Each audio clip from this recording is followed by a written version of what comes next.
Y'all know what it is. It's time to do what we do. Y'all see, I've been working, because when I look at you, uh,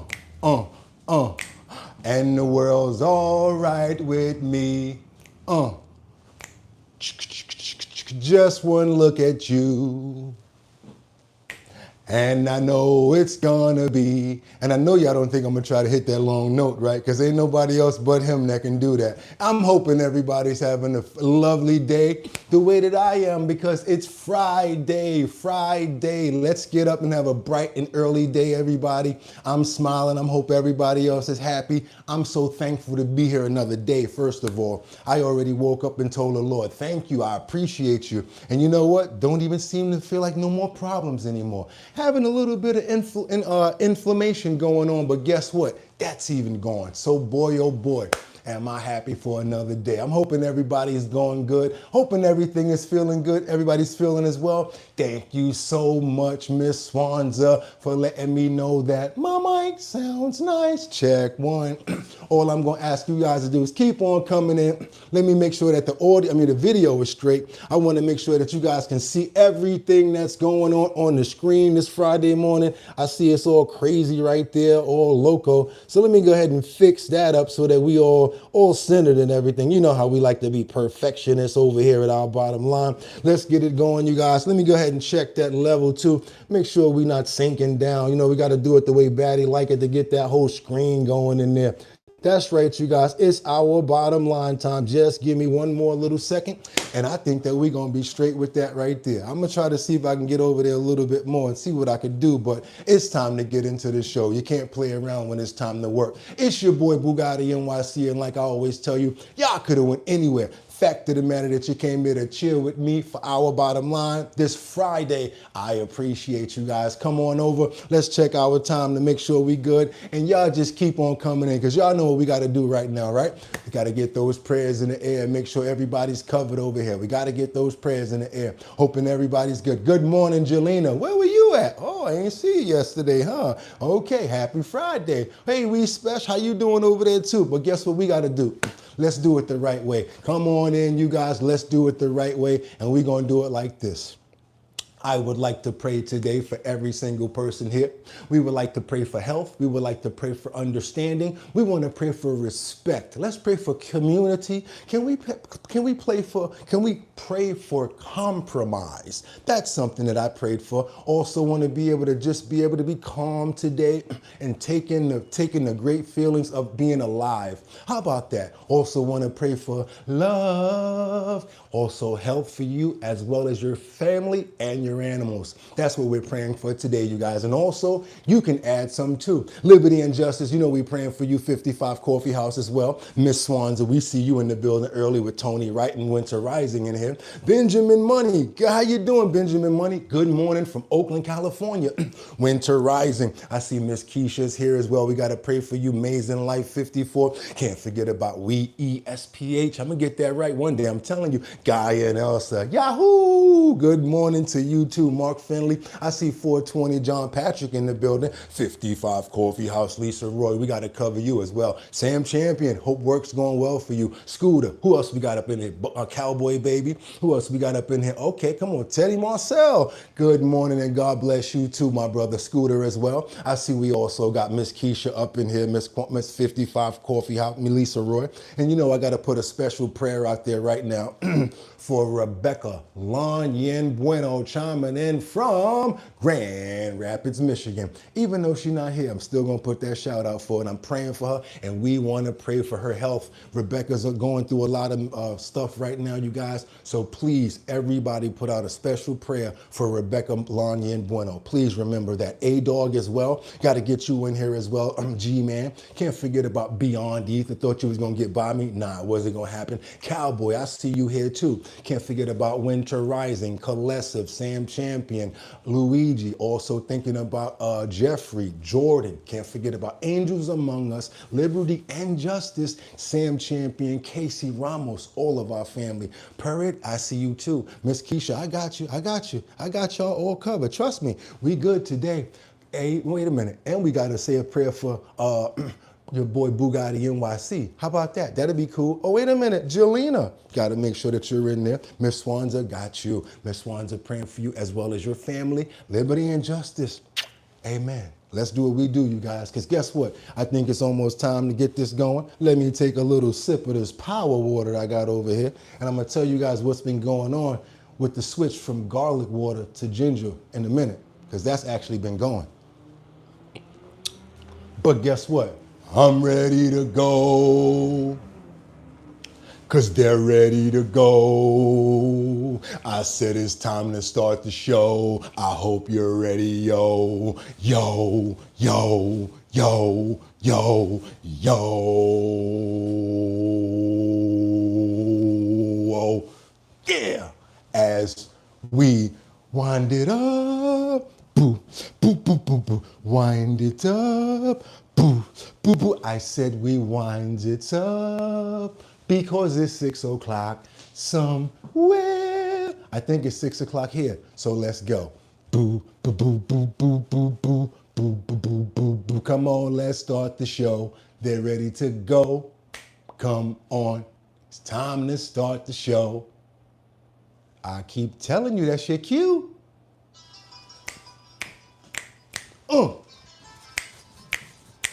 Okay. Olay. Don't play. Let's keep on moving forward, you guys, because you know what we got to do, right? We got to open up those pores. We got to open up those pores. We got to open up those. Boo, boo, boo, boo, boo, boo, boo, boo, boo. It's Friday the 20th. That's right, y'all. 2026. Said I'm your host, Bugatti NYC, and this here's our bottom line. Where we be talking about this and that and chat and this and this and chat. And we be talking about this and that and that and this and this. And that just got me lit. Yes, you guys, it's time to get into it. It's Friday, y'all. We made it. I don't know what kind of week that you guys have been having, but it's been a roller coaster of events for people like me. I'm talking about trending topics, current events, and an overwhelming, excruciating search for stuff really good for you guys for the health and wellness section. And I appreciate Money Tree. I appreciate every one of you guys that thugged it out with me this week and last week, because we've been doing our thing, you guys. Graphics and everything. We've been going over the top. Just want to let you guys know numbers are really starting to shape up now, and people are coming back. They're loving what's happening, and we're just actually doing it. You know why we're doing it? Because of the content, you guys, and because we got a good family over here. And I'll be honest with you, we're not even making no bread, but I come in for you guys. If it wasn't for you, I would not be coming here. So I just wanted to tell you, I said that this morning. I said you should really thank them. I don't think they understand how much you appreciate them. So I really want to let you guys know, thank you so much for constantly showing up, doing your thing, appreciating this show, and also making sure that we're able to get through all of the stuff that we got through for the last 100 days. This is sincerely from my heart. Thank you guys so much, and I appreciate you. And with that being said, woo! Let me see something right here. I think I'm kind of light in the pockets. I think at least I got 5 on it. That's right, you guys. I got 5 on it. You know what I'm about to say, right? I'm going to stack 5 videos at a time. All I need you guys to do is stay on topic, stay on point, and let me know where you're chiming in from. Y'all see I pay attention to those flags, and I go where no man has gone before. We're going to get back into the oceans when I say that. We got a lot of news coming from all over, so I hope you guys are ready and dialed in, because we got a lot of coverage. I'm going to keep the audio up, because just in case you guys got to roll out, the audio is going to be good too. Thank you so much this morning from Miss Swanza. Appreciate you for all of your hard work, Bugatti NYC. Everybody, show Miss Swanza some love, because she's been rocking with us for a while. And Liberty, I think Swanza wants a glove, or did we give you your glove? Please let me know. If not, Liberty, I think she wants a glove, and she probably deserves it, don't she? I think so. Here with us the whole time really holds it down. Miss Swanza, thank you so much. I think she'll be good at the post too. But without any further ado, Let's get into these titles. Let's do what we do, you guys. We got work to do because there's a big visa rejection and global chaos going on right now. As you know, the Trump administration, and he's not pulling the plug on what race or what type of people it is. What are they talking about doing? Boom, boom, boom, denying and rejecting visas. That's just one. Let's keep on moving forward. We still have Trump with the sanctions against Iran. Will Trump's sanctions work against Iran? They've already tried the boom, boom, boom tactics. They've taken over the Straits of Hormuz, and our pockets are still at $7 a gallon of gas in some states. You guys let me know. We got to keep on moving forward because doom, doom, doom, doom, doom, doom. That's right, you guys. You guys see it right there. ICE marks nearly 50,000 arrests in July alone. It's a lot of people going back home. Please go home. And the warning was, you can leave of your own free will. We'll give you $2,600. You have the chance to come back. Or when you get caught, now you can't come back. But a lot of people are taking the second option and trying to weigh their odds.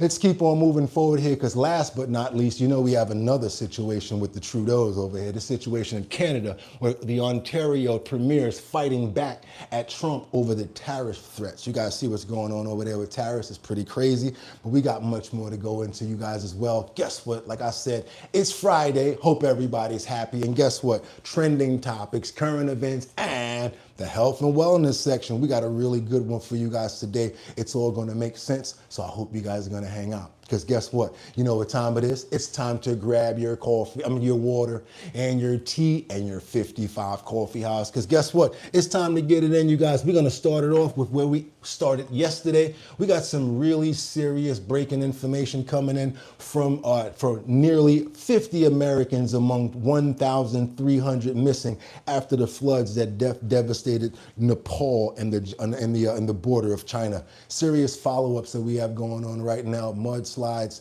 serious situation, you guys. But let's do it. Let's do what we do. Let's start the show. He's a renowned researcher in flood early warnings and disaster risk at the University of Readings in the UK. He joins us now. Doctor, I guess the question is, we have so much advanced technology with satellite imaging. Was there something that could have detected this, or is this more like an avalanche where you're minutes away to detect this? Good morning, everyone. Well, the defining factor here was definitely speed. And in terms of detection and forecasting, we need to make sure that the information sort of flows faster than the water.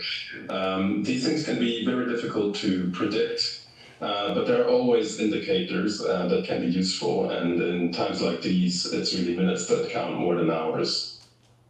So when you talk about things that could be done, so you're saying that it would be possible to have given a warning that this could be coming?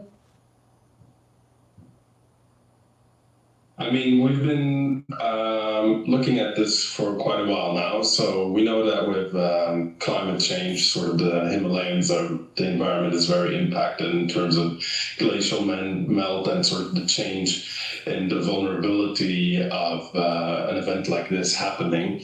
Then let's also remind the viewers that just last year in the same sort of border crossing spot, there was a flood.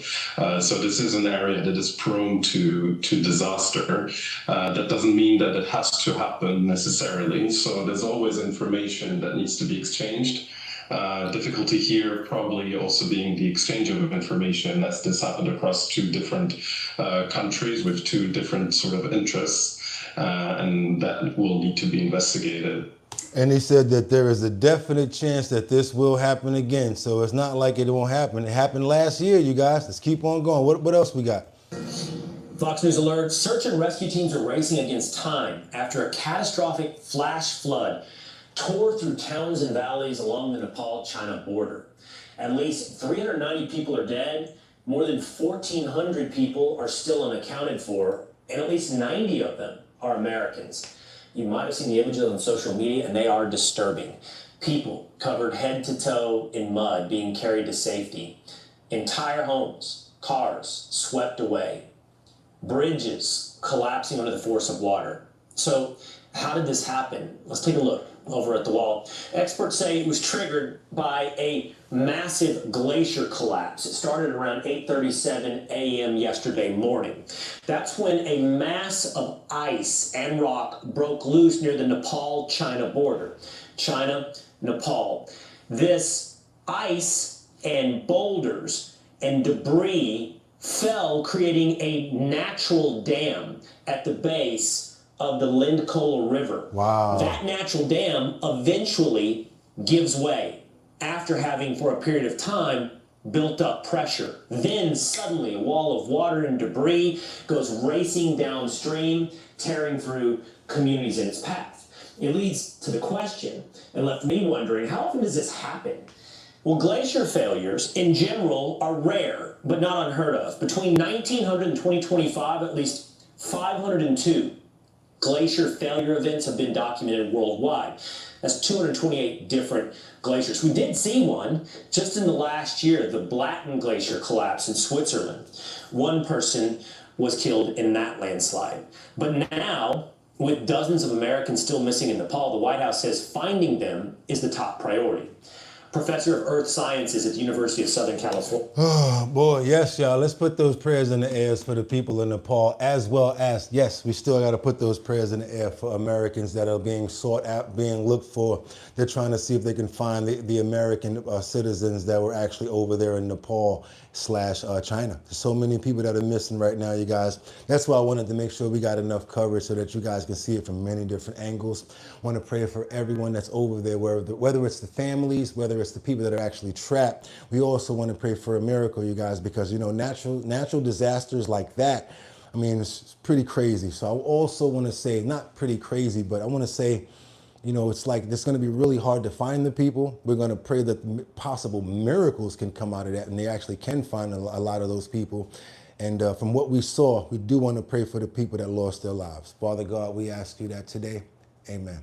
That's how we do that. We got to do that the right way, you guys. We got to keep on moving forward, though, because now we got Iran that's going on situations with the Strait of Hormuz, of course, because this is not ending.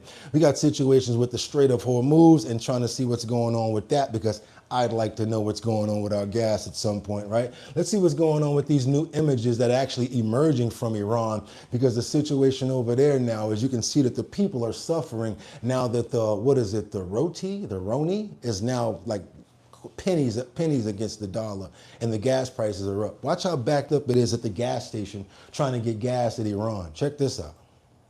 President Trump is vowing to keep the Iran war going for as long as necessary. Meanwhile, Qatar's prime minister is preparing to head to Tehran to try to advance negotiations. I don't know about what.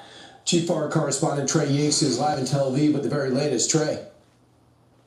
Yeah, hey, Brian, good morning. The Qatari prime minister is in Tehran today for meetings with Iranian officials. He is focused on exploring avenues for de-escalation, according to the Qatari Foreign Ministry. We do know this comes as President Trump told Al Jazeera, quote, the U.S. is achieving a very big victory, but the war will continue for as long as necessary. Another report crossed today of an oil tanker being hit with an unknown projectile in the Strait of Hormuz earlier this week. The international waterway remains a location of tension as the region and the U.S. is still overseeing vessels through the southern route. Still, the IRGC warned Wednesday that the strait would not be opened until the United States accepts Iranian demands. We do know that... Thank you for those gas prices. Now you guys are letting us know. I appreciate that. I really want to know what those prices are. Thank you. Parallel talks continue between Iran and Oman about control of the Hormuz Strait. Reports indicate Secretary of State Marco Rubio is telling allies the U.S. is leaning into economic pressure on Iran following a new sanctions package that was announced earlier this week. New images from inside of Iran show lines at gas stations in the country,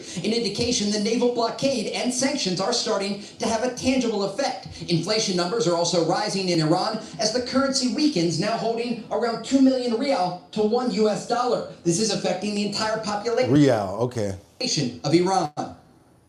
The lifestyle this has created for us has definitely lowered the quality of the life we imagine for ourselves in terms of how we live, travel, and spend time with our friends. It has reduced the level of comfort and the ideal standard of living we had in mind. New Hampshire. That's been its impact. It has also had a major effect on my future plans and on the business I personally wanted to start.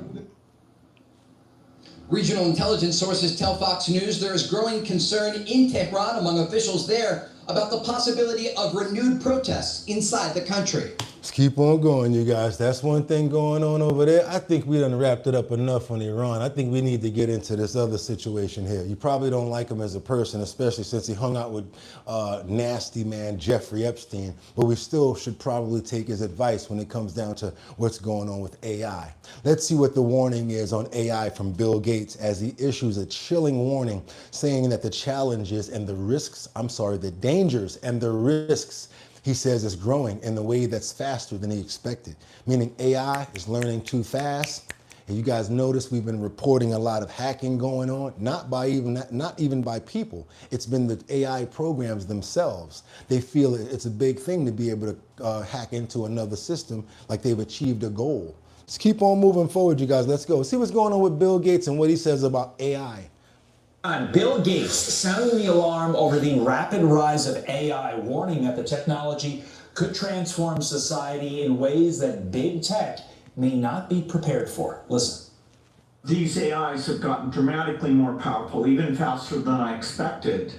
And they're now capable of causing cyber attack risk, bioterrorism risk, the exact criteria that we review these models with, and the actions we take to minimize the harms are really completely missing.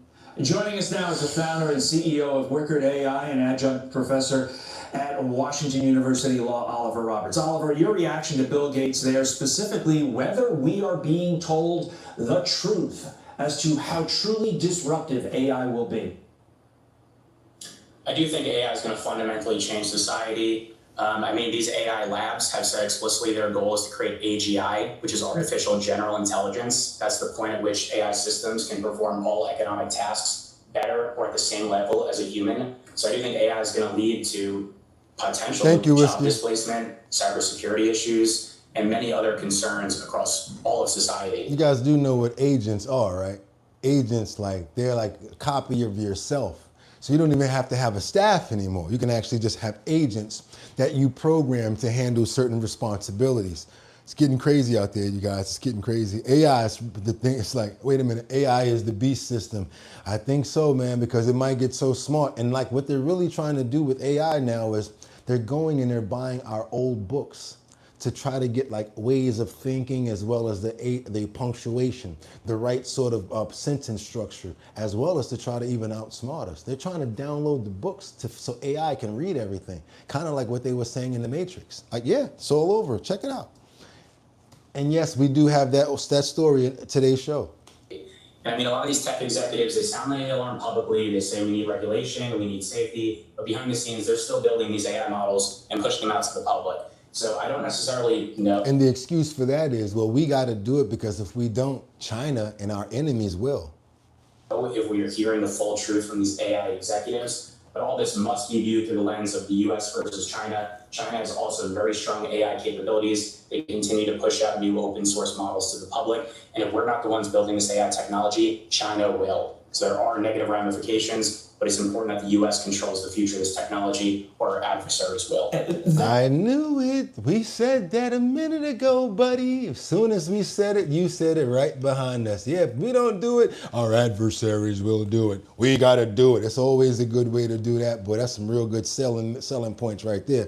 You sure you don't want this vacuum? Your neighbor and everybody around here got them, That's why their houses look so clean. All right, go ahead. Everybody else has got them. Let's keep on going, you guys. We all lose, though, because of AGI. No, I think you mean we all lose because of AI. BK kid, I got your back. I know what you mean. A lot of jobs and things like that. But guess who wins? A lot of these businesses and these corporations. They don't have to worry about maternity leave. They don't have to worry about all sorts of different lawsuits and things like that. They don't even have to worry about hours. There's no more such thing as a 40-hour work week when you got an AI working, right? You work around the clock. Let's keep on going. Let's keep on going, you guys. We got some more situations coming up. And guess what, you guys? Y'all know if it's time to do what? We got to promote the channel. It's our bottom line. And we're almost at 75,000 subscribers. I think we need about 700 more. Let's do that this week. Let's try to wrap that up. I know it's only one day left, right? That's what I'm talking about. Let's do it this week. Maybe we can do it tomorrow. Maybe we can do it Sunday. But let's go ahead and get those subscriptions up. They're actually free. And when you hit that subscribe, that little black button that's under me right there, it looks just like that. That little subscribe button that's right up under me, you're gonna wait for it to light up red and be happy, and then you're gonna go to all. Boop! This way you can get all notifications. Because yes, we're doing videos, we're doing lives, and we're doing interviews. Just got finished doing one yesterday. We're just waiting for the edits. Let's get back to work. We got to go on over to Haiti. We got the second group of Haitian nationals, and guess what? They're arriving back to Haiti. Gotta go. Sorry about that, you guys. Let's go. Yolanda, good morning. And look, Yolanda's giving out memberships. Video you'll only see here on Local 10. Dozens of Haitian nationals seen stepping off a plane in Cape Haitian today, and among them, small children. It is the second flight to arrive since CPS protections ended for people once living legally and working legally here in the U.S. Sam. Our Magda Louis-Sant joining us live from Haiti with more on what one passenger is saying tonight. Magda. Janice and Louis, one passenger we know who was deported back to Haiti today, said before this deportation he had been watching the news with what's happening in the country, in particular Port-au-Prince, and he did not want to go back there under those conditions. But he did say this is a bittersweet feeling. Local 10 is getting exclusive video on the ground of Haitian nationals landing at the Cap-Haïtien airport. This plane is the second one to arrive on the island following the termination of temporary protected status for those who were legally allowed to live and work in the U.S. Today's group of about 70 people include small children deboarding with an adult. Last week, a plane with 160 people arrived at the same airport with a mixture of TPS holders and others who previously faced legal troubles in the U.S. They even kicked the baby out, y'all. Damn. Let's keep on going, you guys. Let's keep on going. Hey, we kicked the baby out. The baby can't even come down the stairs. He just got to learn how to walk. He had to be born in the United States of America. I guess hey y'all, it's rough out there, man. I pray for everybody that when they get over it, that it's not so hard as they're saying, because as you guys know, they are talking about a lot of reports of pow-powing, a lot of takeover with rebels and things like that. So yes, no joke when it comes down to that. These people a lot of them probably haven't never been over there in a long time. As you can see, that baby's definitely not from over there. Anybody wants to come over to the U.S., I plead with you and try to recommend that you guys get your paperwork fully done. And even so, sometimes you guys can't even say that they didn't even try, because these people were actually trying to do that. Let's be fair. Still want to pray for them and want to hope all the best. Amen. You know, we can't even say that they did anything wrong, you guys. They did say that they came over here and they had paperwork. Let's keep on moving forward, you guys. New York State, because guess what we're about to do right now? And if I can make it there, I'll make it. Boom, boom. Anywhere, it's up to you. New York, New York. But not if you're trying to get them out of here like this. Because Kathy Hochul already said there's no help from the sheriffs or the police when it comes down to helping out. Doom, doom, doom, doom, doom, doom, doom. Doom, doom, doom, doom, doom. Ice, ice, baby. Get them! That's right. She said it's no help. So you know what those sheriffs are now doing? They're suing. That's what they're doing. They're suing and battling against Kathy Hochul and her new policies over the ban on working with ICE. Because they said that they want to do it and they actually need the assistance to get a lot of these people, these criminals, dangerous criminals, off the streets. Local law enforcement can't even work with us, which is definitely a big, huge community public safety threat. The sanctuary policies definitely impact our operations. He is an ICE agent, by the way. He's an ICE agent reporting what's going on about why the local law enforcement cannot work with them in the state of New York. In terms of, it'd be a lot easier for us to have that transfer of custody in a secure environment. So what it does for us is it sends our officers out into the community in putting our officers at risk and other community members at risk to go out and try to apprehend this individual. My officers have been followed home and been harassed on social media, harassed on personally, and they get in your face and everything else. But, it's like they complain to us about us wearing masks, but they're in the same, they look the same as we do as well. We've been out there enforcing the laws that Congress has enacted us to do. A lot of them are paid protesters too. And looking and targeting individuals that are here unlawfully to follow through on the administration's priorities. The message I would have is that if you're in this country illegally, ICE will find you. I was just saying, like, why? I was just saying it's bad that even a kid got to go back. There's a little baby coming down the steps is what I was basically saying. And he had to be born here, it seems like, because he was like almost a toddler. That's what I was trying to say. Got you? Okay, cool. And we will take enforcement action. So if you are here unlawfully, I highly suggest that you either self-remove or voluntarily depart the United States. That was the Los Angeles Field Office Director for ICE, Thomas Giles, giving Fox Digital an exclusive ride-along look with ICE officers on an enforcement operation in LA, talking about how ICE deals with riots, harassment, how they're following home, the local police refusing to help. Now, Fox Digital witnessed ICE arresting illegal aliens, including one who had been convicted of assault with a baseball bat. Let's welcome to the show. You're so right. You can't even say that. You can never say that wrong, Mark Dorfman. Mark Dorfman said the governor of New York is a moron. Yeah, Kathy Jokel Hochul is a moron. A true moron. Yeah. Former Trump State Department official Christian Whiten. Christian, what do you make of this? Because ICE says that LA won't let ICE apprehend dangerous criminal illegal aliens in jail, so they have to go out into the neighborhoods. Gavin Newsom too. Endangering public safety. The kings and queens of moronism. Right, and this isn't the rank and file cops or their captains and lieutenants. This is the politicians in Los Angeles. I lived in LA for about 10 years, and this is one of the reasons I don't live in LA anymore. These aren't people who are just economic migrants who are here illegally, who probably still should be deported. These are violent criminals who already have orders through judicial process for removal, and all the question here is, hey, you're releasing this person from jail. That may not be a great idea, but if you're going to do it, at least turn them over to us so we can deport them. And LA is in an act of insurrection against federal law by refusing to cooperate with ICE. How many of you guys agree with that? How many of you guys think it's right what they're doing in LA as far as like not working with the police and not handing over the illegals? If you agree with what's going on in LA where they're not handing them over, go ahead and give me a thumbs up. That means you actually agree with the policies. I want to see how many people agree. This is where I get an idea how we feel around the world. Let's go ahead and get a thumbs up for those who agree with what's going on with the policies of the illegal immigrants and what's going on right now with no joint operations with the local police or sheriffs. If you do not agree with what's going on, I want a thumbs down. Please also let me know why you're saying that, because I'll read it too. We got thumbs down. It is illegal to harbor views today. Okay, not cool. What else we got? Thumbs down. We got BD Drifty. Thumbs down. Hell no. What else we got over here? Jolena got thumbs up. Okay, Jolena agrees with the policies. Bill Andy, no. Boo Loves down. Thumbs down. Jack Walsh's thumbs down. Choo Choo down.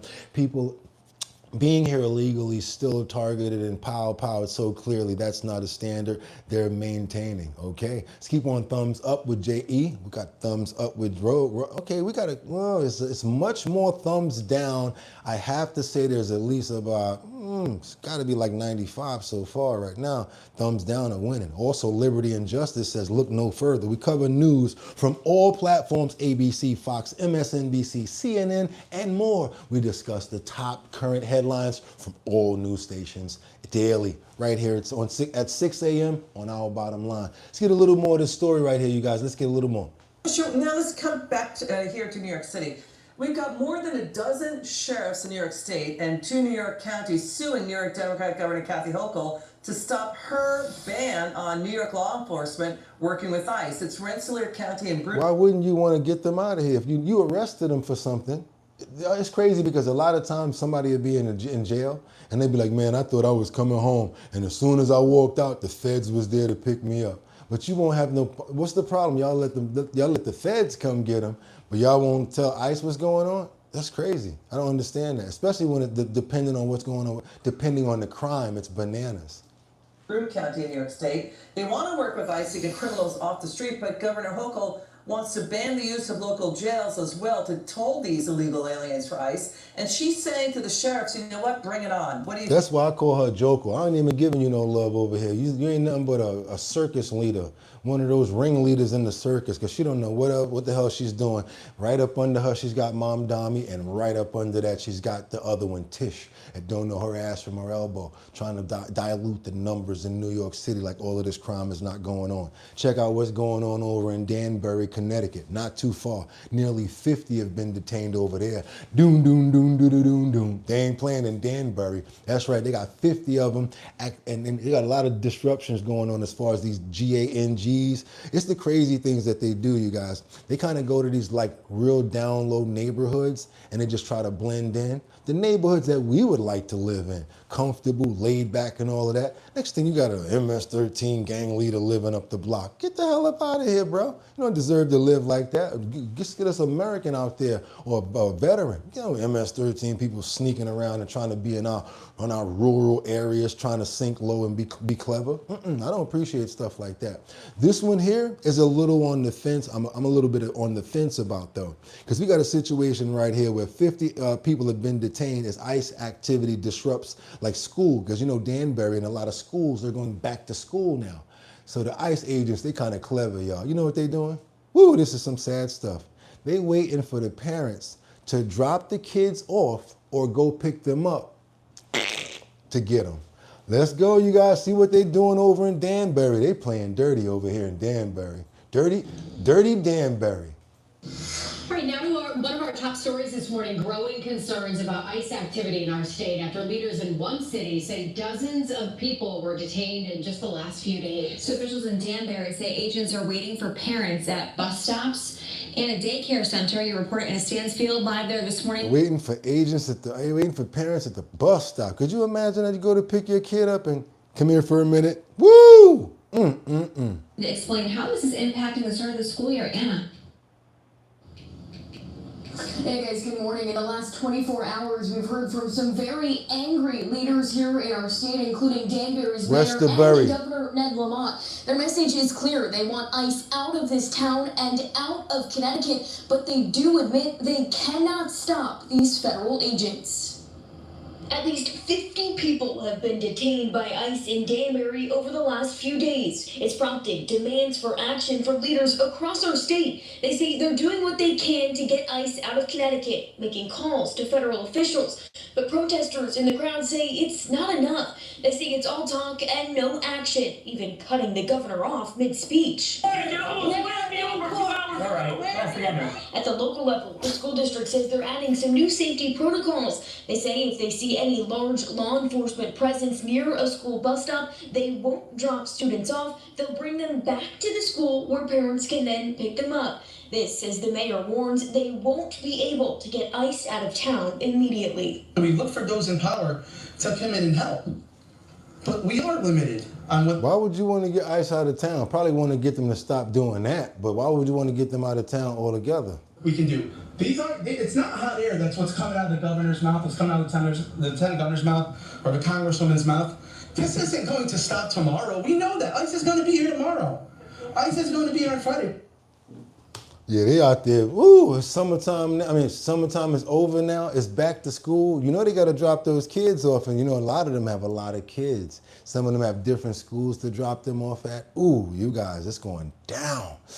Woo, that's some rough stuff to see in the morning. See somebody, moms or they pops or uncle like that getting them silver bracelets. Woo, you know they one size for everybody. Let's keep on moving, you guys. We got to get on over to Puerto Rico. Dun, dun, dun, dun, dun, dun, dun, dun, dun, dun, dun, dun, dun, dun, dun, dun. Remember that time that Tommy Davidson was doing the stand-up? Sábado Gigante. That's my dude right there. I love myself some Tommy Davidson, boy. I'm telling you, that's my dude right there. Sábado Gigante. Let's go. Get on over to Puerto Rico now because Todd Blanche and the feds are charging over 80. Woo, wait a minute. They got what's the name of the gang? The Los Bajos. They are, okay, members of a drug trafficking, you guys. Come on, they got him over there, and Todd went over there. So we got Todd that's actually on the move now. Todd is over in Puerto Rico about to show what's going down. Okay, the Los Bajos members for drug trafficking. Let's see what's up. To fight drug trafficking in the U.S. and to South America. Local 10's Ross Ketchke is live in Washington with the latest. Ross.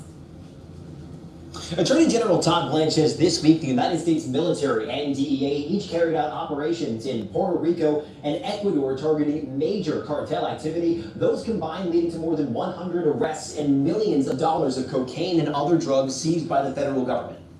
So let this be a warning. Attorney General Todd Blanche in Puerto Rico announcing a major crackdown on an alleged drug trafficking ring. The defendants used violence as a means of conducting business, including threats and intimidation to maintain control and power over the drug trafficking operations. The investigation leading to 70 arrests and 81 people hit with drug and weapons charges in connection to the Los Bajos Dio gang. The Justice Department claims the group was responsible for moving more than 300 kilos of fentanyl and more than 2,000 kilos of cocaine over the last 5 years. These 81 violent gang members will now face justice, and so will any other that try to take their place. Let's go, Todd. A major operation this week in Ecuador in partnership with the U.S. military, targeting leaders of the Los Lobos and Los Chineros cartels. U.S. and Ecuadorian forces seizing wood. Come on, son.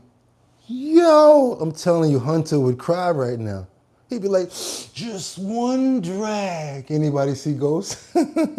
Hunter wouldn't know what to do right now, just looking at that. I'm telling you, dopamines be going nuts right now. Let's keep on moving. I want to take it back a little bit to get the numbers correctly so that we all can see what's going on with this. U.S. and Ecuadorian forces seizing more than a metric ton of cocaine and destroying 3 airstrips allegedly tied to illegal drug smuggling. Drug boats in the Caribbean and Pacific. Alleged drug boats in the resumed strikes on alleged drug boats in the Caribbean and Pacific for the first time since June. U.S. Southern Command sharing videos of 2 attacks this week, which killed a total of 6 alleged narco traffickers. There are drug boats that are getting blown up because they're trying to bring cocaine into our country. They ain't stopped that. They still blowing them out the water, y'all. So yeah, they over in Puerto Rico. They're not playing. They know what's going on at the borders.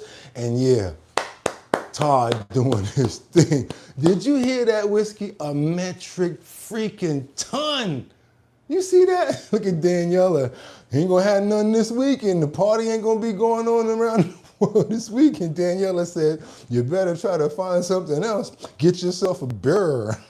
I just went and got myself a burr. Now that's a fire. Let's keep on moving forward, you guys. You know we gotta focus back on other situations back home too. And you know what they call it? Sometimes they call it disgrace to the shield, disgrace to the badge, and especially if you're talking about one of your top leaders. They didn't take this too well, you guys. So yeah, had a situation with the Air Force officer who criticized President Trump. He's facing some rather rare criminal charges. Let's see what's going on with that Air Force agent, and we're gonna hear from him as well. Teddy Marcel, Hunter, I can feel it. Biden, man, if he would have saw that, he would have been like this.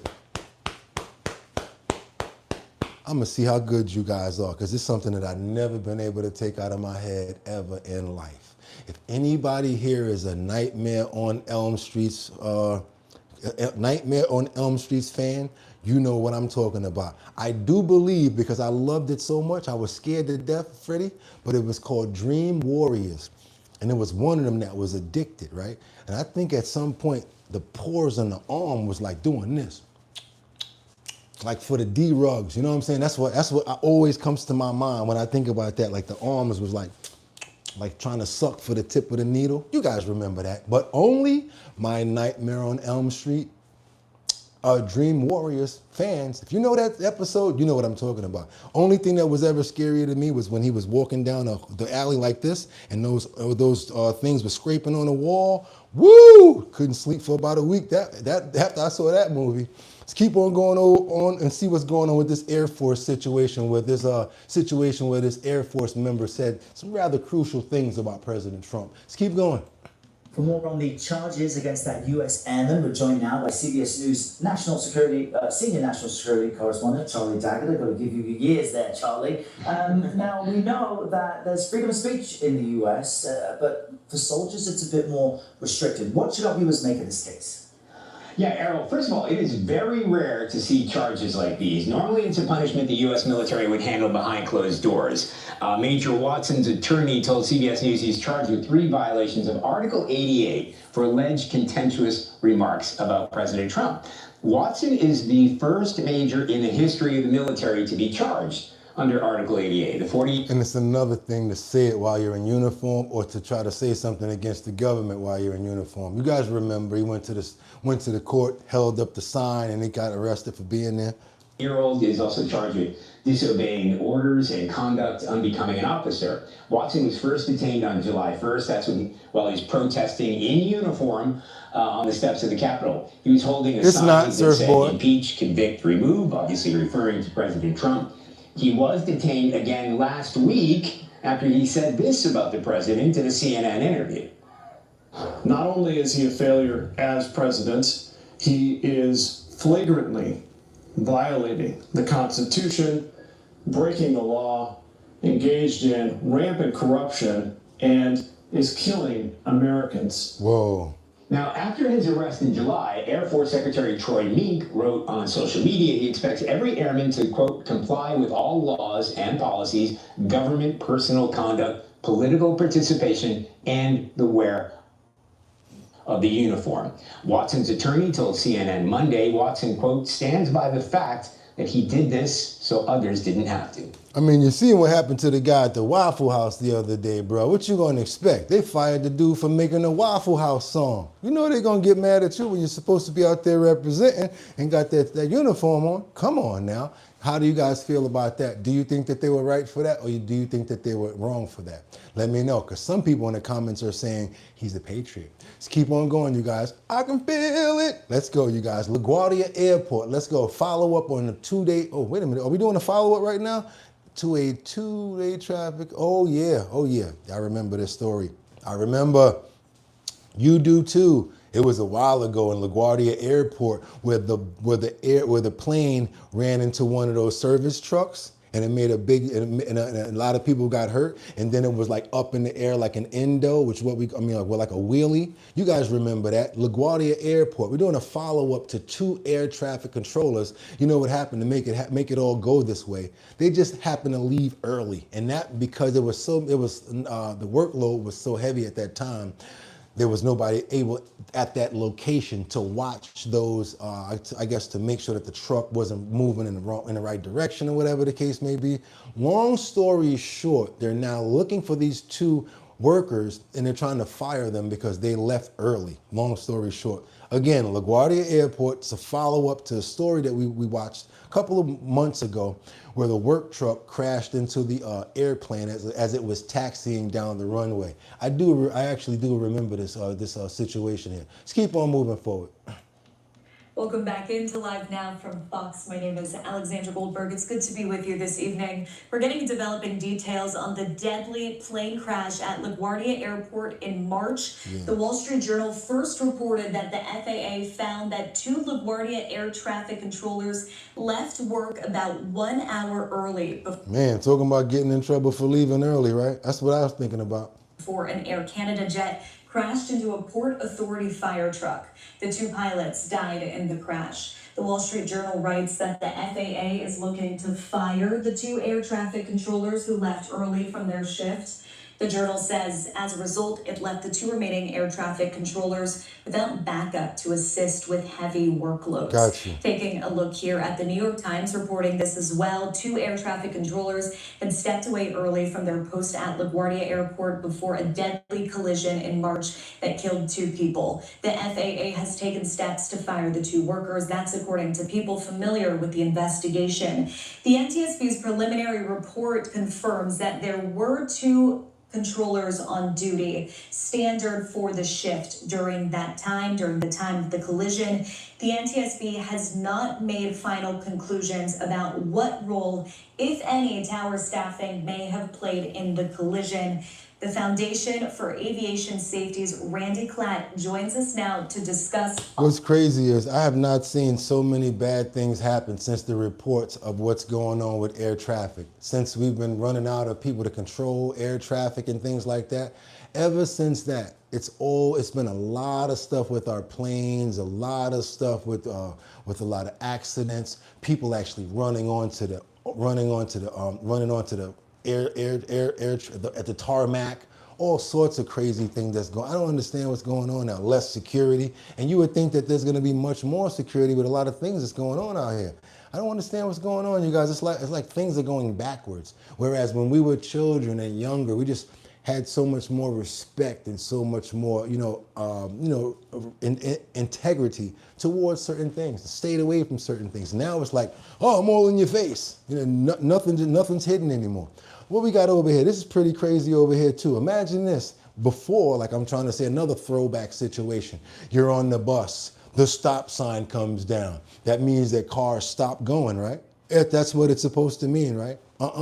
Now you got the kids out here playing like they're a matador against cars, like they're bulls, and they're bullfighting. Craziness, you guys. Check this out in Florida. Over 90 drivers passed the stop school bus right in Polk County while the signs are down. Check this out. This is bananas. And the kids are literally just making it across. Watch this. Berkshire 5, the Polk County Sheriff is sounding the alarm as drivers continue to pass stop. We used to never mess with the mailbox, never mess with the cart, the mailbox. Remember the people walk with the post office people? They'll be walking down the street with all of the mail. We knew better than to touch that. We're not messing with the cart. We're not messing with the mailbox. Nowadays, everybody don't even care about what's going on. It's just like Wild Wild West. Stop school buses at an alarming rate. To crack down on the danger, stop arm as drivers continue to pass stop school buses at an alarming rate. To crack down on the danger, stop arm cameras now have been installed on hundreds of county buses. But as Fox 13's Carla Byron tells us, despite the hefty fines and clear video evidence, law enforcement is shocked by just how many drivers are still breaking the law. It's one close call after another. Children dodging cars while trying to get off and on school buses in Polk County. I realize that people are in a hurry. I realize that sometimes people are talking on their phones and not paying attention. But I also realize that's no excuse. All 515 Polk County school buses are equipped with stop arm safety cameras that capture severe violations like these every day. On the first day of school this year, That should be like a $250 fine right there. the Polk County Sheriff's Office issued 94 citations to drivers illegally passing school buses. And in 2025, the Sheriff's Office averaged 74 traffic citations per school day. If people are in the process Brad of said passing 500. the school bus, even though the lights are flashing red, if the stop arm catches them midway, we don't even write those citations. So we screen out the close calls. These are the ones that have clearly violated the law. Data from the tech company Vera Mobility shows that 98% of people who receive a violation for illegally passing a stopped school bus don't repeat their behavior. There's also a 12% reduction in issued violations from the beginning to the end of the school year. The sheriff adds what shocks him is the overall numbers aren't going down. So education and awareness are key to driving down these numbers. I don't want us to write even one ticket. I just ask, please respect our children and understand the most important cargo we move on the roads. That is our children. In Polk County, Carla Byron, Fox 13 News.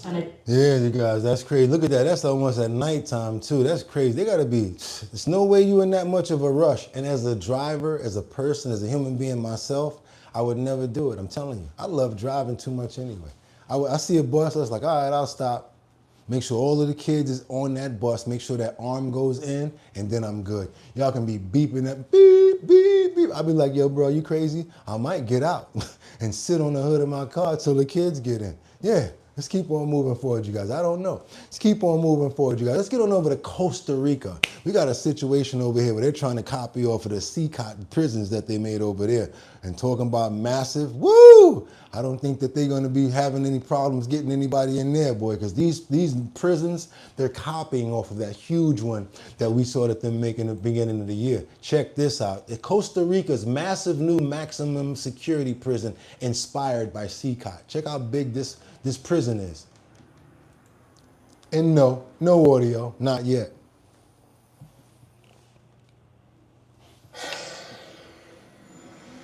They're still building it. Look how big those bars are.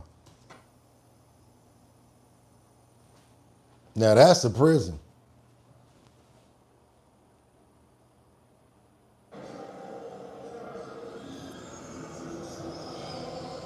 Make room, baby. You know Trump about to do a deal with them.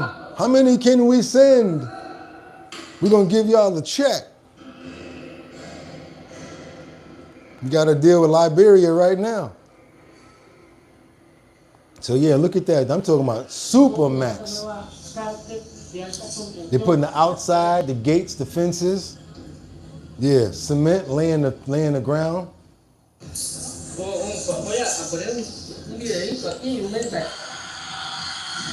Now this right here is Costa Rica. Check this out. Let's check out, let's go swing a little bit more in the south. We're gonna stay out there a little bit. I want you guys to go ahead and close those screens in real quick, because this is why I don't mess with nothing but Washington Heights. I don't mess around with no heights, and I told y'all this before. Remember that worker right there? They real brave, and I'm talking about real brave. Check out this brave worker in Brazil, Sao Paulo.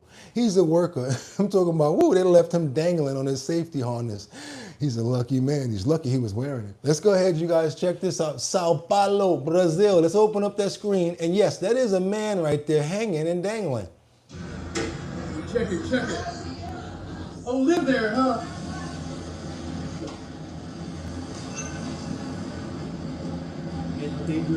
Good thing he's wearing a seatbelt, huh? Good thing he got his waist strap on, right? Good thing he got his safety strap on, right? The harness. Look.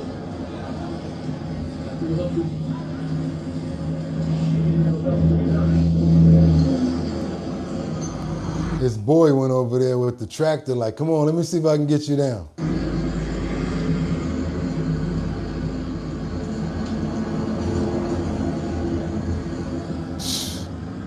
Woo!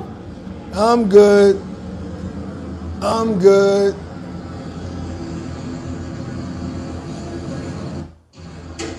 Check it, check it.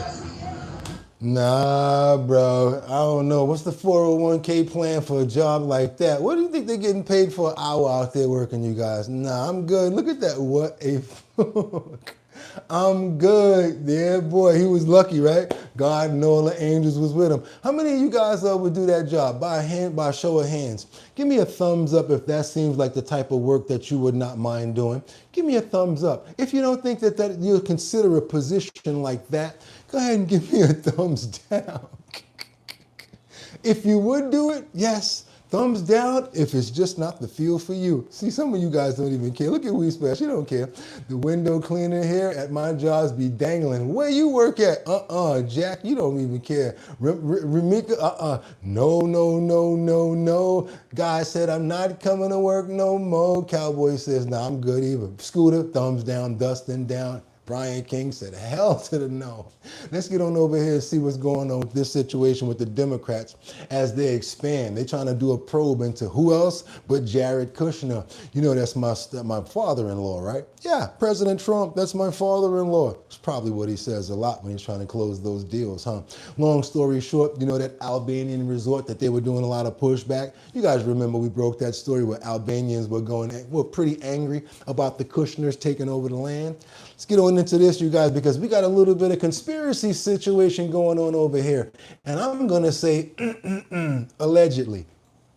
There's been a new development in the House Democratic probe into Jared Kushner's alleged conflicts of interest, I can't even believe we say alleged, in his unofficial White House role.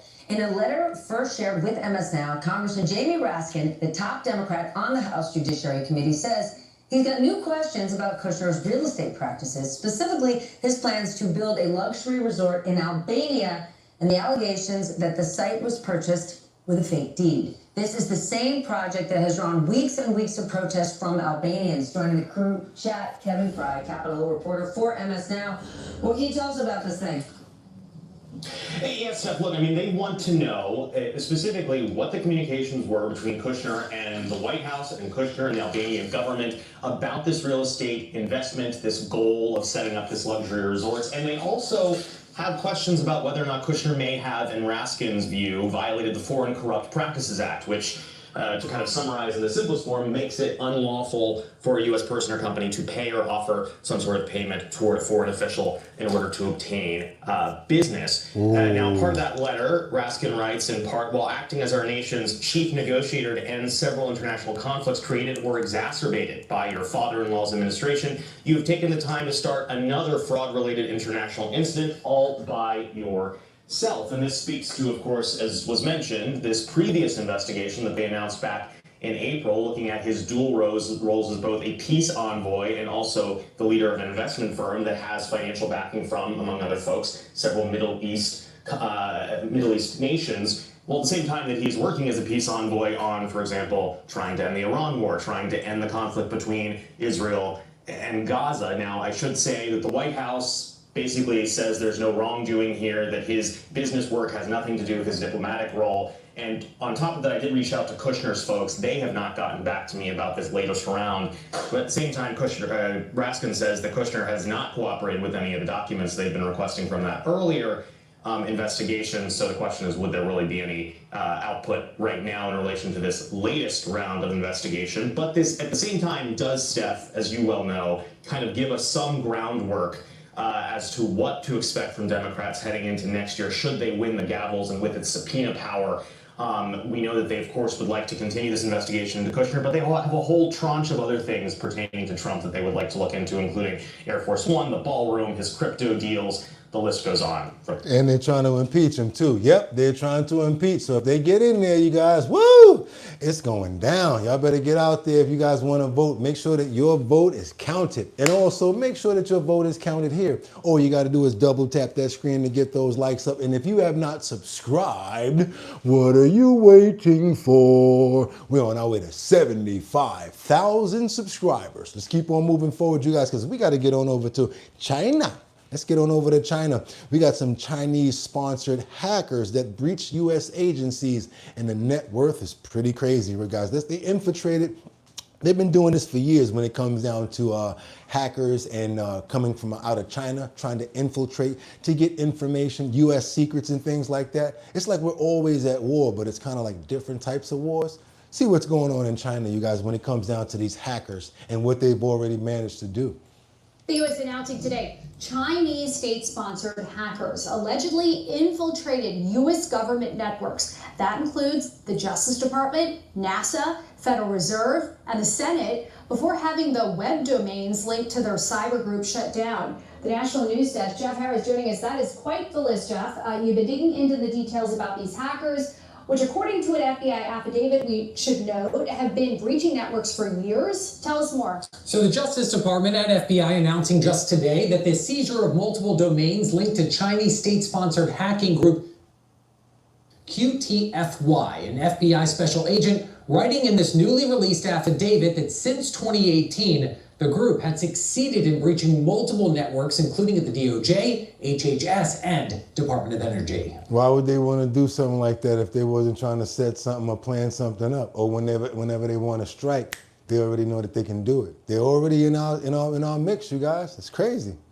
FBI Director Kash Patel among those sharing details Wednesday Philippines. about Chinese state-sponsored hackers who allegedly infiltrated U.S. government computer networks before having the web domain shut down. Writing, quote, these tools were used by PRC cyber actors to hide the origin of their attacks. This is something that's been happening for many years, and in this case, this was sponsored. This is state-sponsored, and this is a major national security issue for the United States. According to the affidavit, Chinese hackers infiltrated the government systems between 2018 and 2026, targeting not only top U.S. federal networks, but also those operated by hospitals, telecommunications providers, power companies, financial institutions, and defense contractors. It's not as if by us doing this that they're going to walk away and not try again. They're going to reload and try to come at us again, and so this is a fight that we're going to continue to have.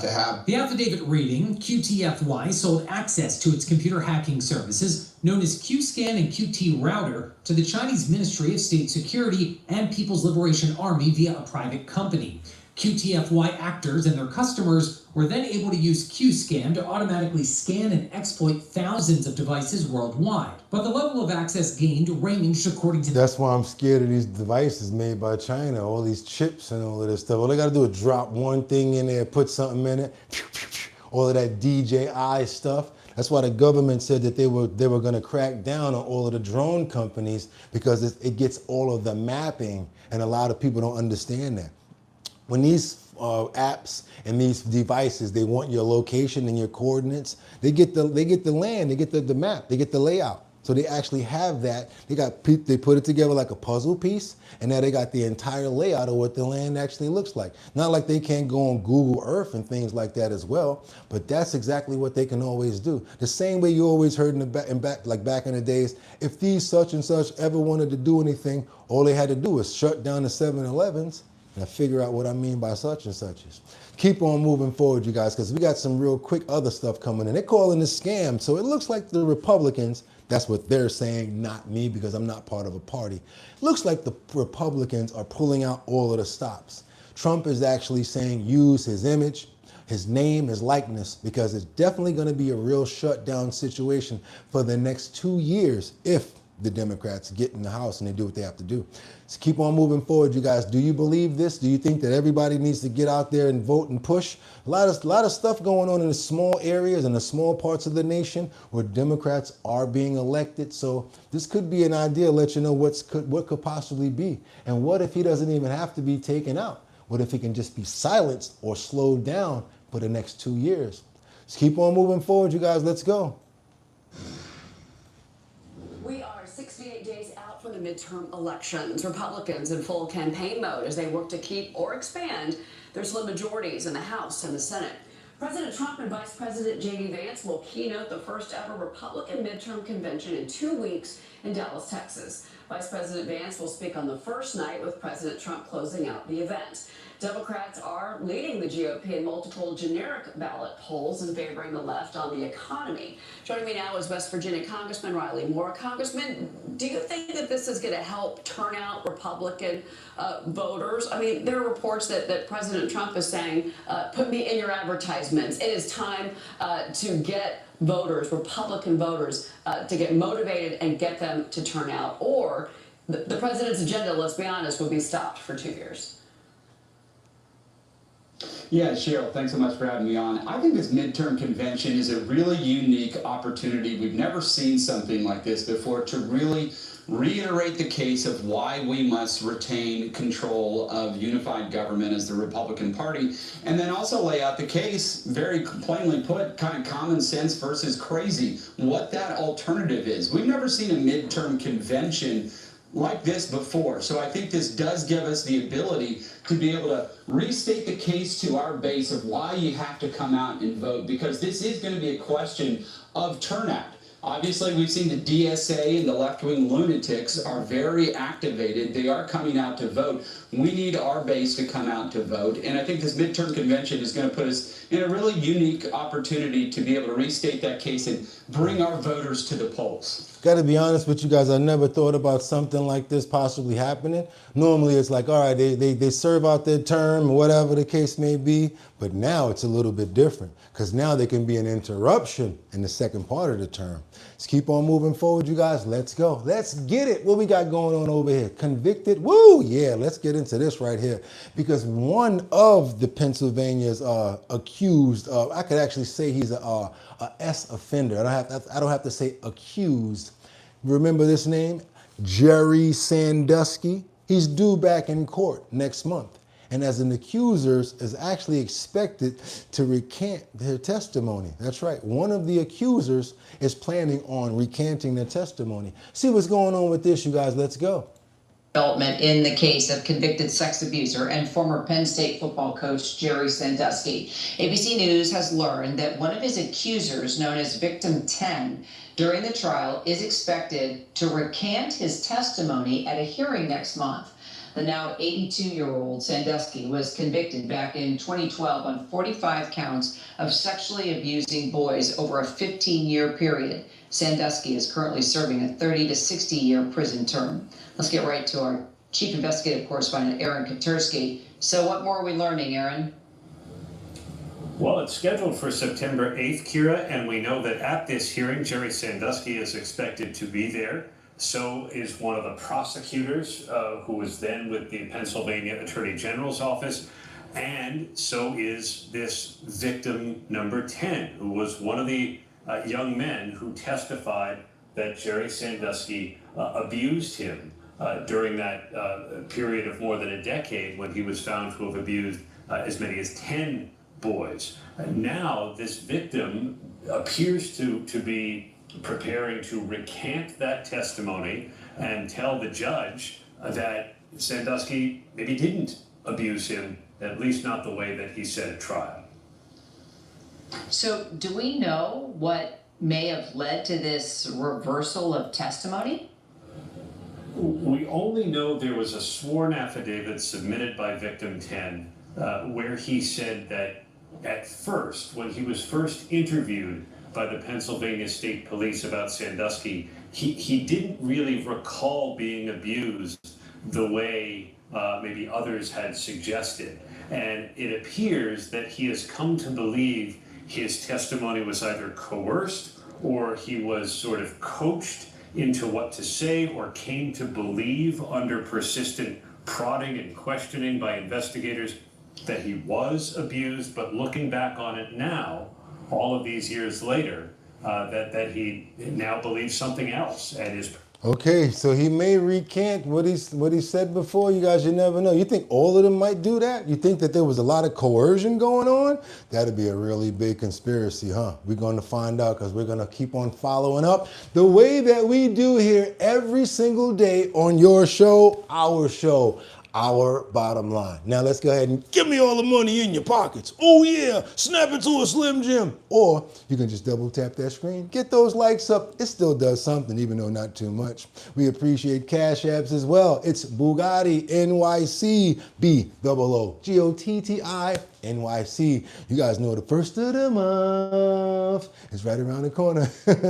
We got to take care of that right there. Let's keep on going, you guys, because we have Scott Bessent / Robert Wright, if that's your name, you're right, the past Fed chair. I want to put some light on this, because they're saying this: most Americans are getting poorer and poorer, and the failures of the corporate Democrats is starting to trickle down.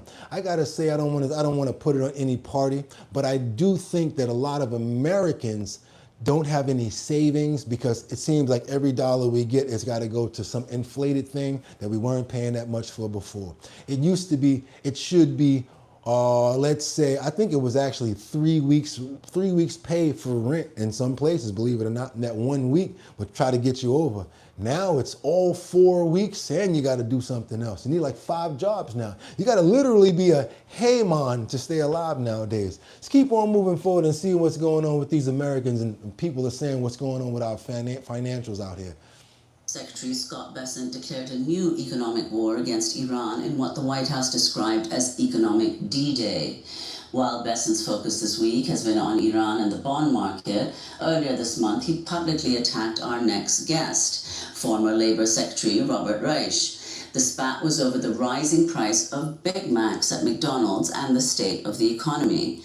It all began when Robert Reich posted this video online. The Big Mac has a big problem. According to the CEO of McDonald's, fast food chain saw a double-digit dip in visits from lower and middle-income customers in the first quarter of 2025. The reason? Customers can't afford it.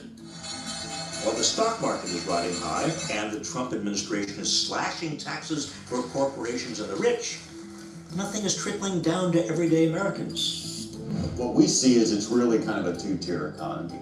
If you're upper income, earning over $100,000, things are good. What we see with middle and lower income consumers is actually a different story.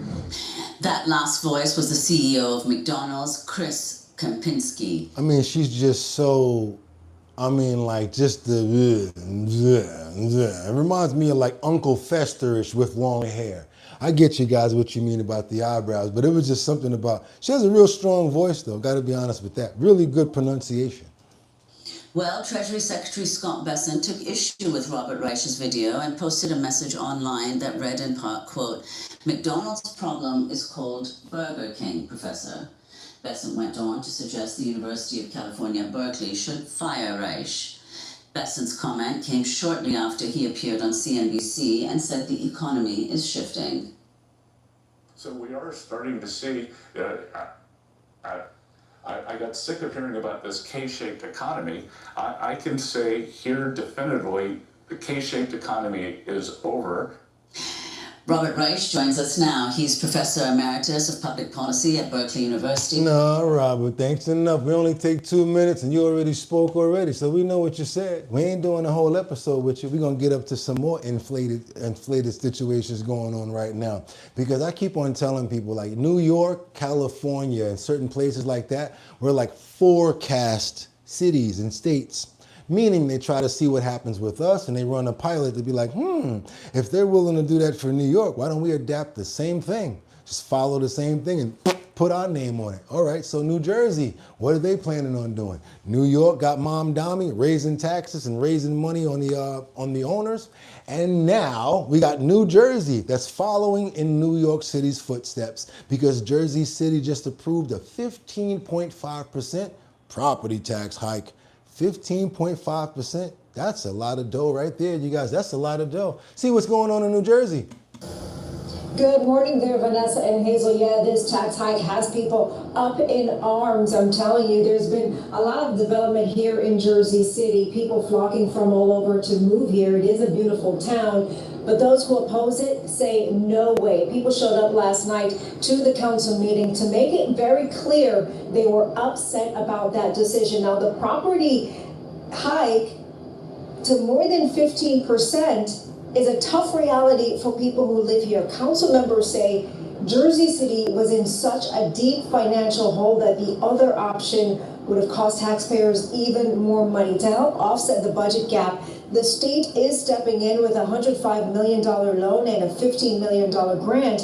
Now, one council member says that additional funding helped keep the tax increase from spiking to 30% and warned that rejecting this budget could make things even worse. Some of the council members voting for the increase struggled with it. They understand that people on fixed incomes will have a difficult time navigating increased costs. The fiscal deficit is surprising as Jersey City has been booming for years, attracting new development and high-earning residents. But a recent audit found the city has pushed more than $94 million in costs into future budgets. Now, this tax increase comes at the same time the county and school board are raising theirs to 15%. Told you, Kalesa, that's a lot of dough. The way that, yeah. As well. Some say they hope people don't get pushed out of town. This 15.5% now, 15.5% now, do you know how many more people's gonna be homeless? You know how many more people's gonna be sleeping on family members' couches? You know how many senior citizens gonna have to sell their homes? This should be against the law. If we don't pass the budget during this, not only will Jersey City be hamstrung by Look at 55. No one stepped in to save Detroit. They got so bad in Detroit, you buy a little house, they give you a whole factory. Remember that? They still do that? enormous budget hole, but the state could then take over entirely and raise taxes as much as they want. Because the vote came so late in the year, some people will see those increases in their third and fourth quarter bills. Before we leave, I'd like to explain myself very thoroughly because we talk about Shaolin monks, we talk about the 36 chambers, and we talk about the, oh, damn you killed my master. We always talk about that for Saturday's edition in the morning. It's Friday, so I'm glad that we're at this position right now where I can explain myself just a little better. When I tell you guys that those Shaolin masters, Drunken Master and all of those guys, the ones that were like the real old school with the long hair and the long beards, those guys are the originators of what we call the lace front weave. And now women don't even know that they're the ones that's actually wearing these lace fronts as well. Case in point, here we have one of them right here.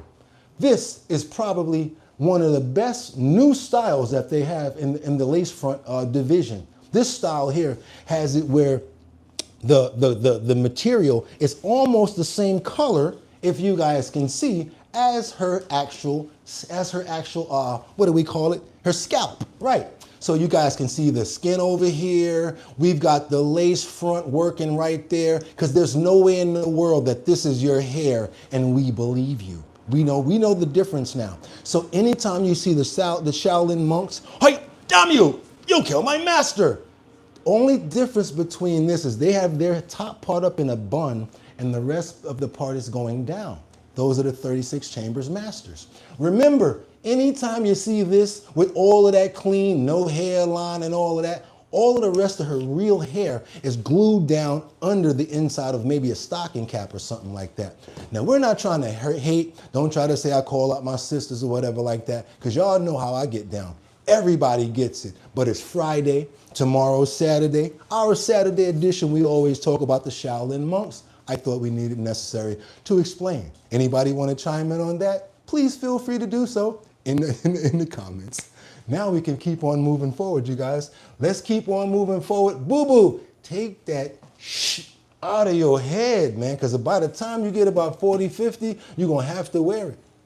Because it's going to be, I'm talking about, you have one of the williest of waybacks. They call that the willy wayback. When your hairline be all the way back here, homegirl, leave your hair alone. I'm telling you, and men, we don't want none of that stuff. You can put a little afro, you can have a little afro, we good with that. And don't even get nothing, no injections, nothing like that. Be yourself. Believe it or not, that's what's winning right now. That's what's winning nowadays.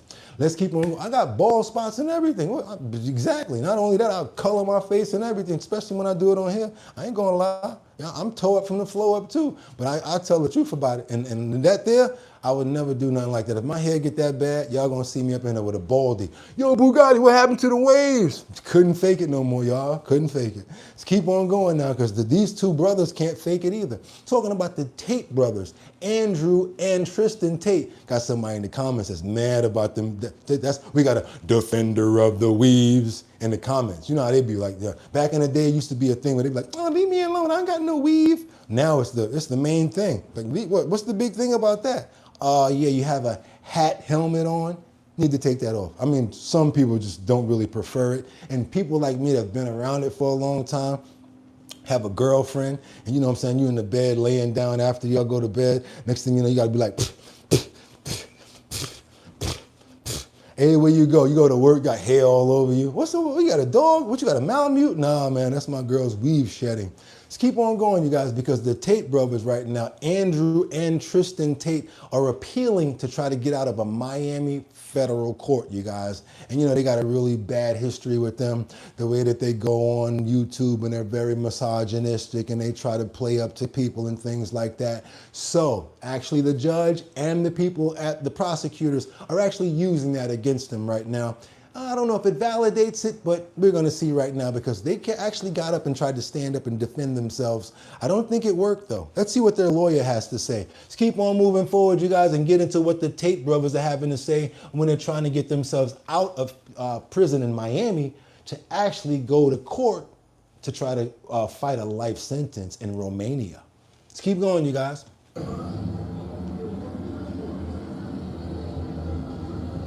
So that was an 8-hour bail hearing. I've argued, 40, 50 bail hearings in federal court. None of them have ever been 8 hours long. And guess what?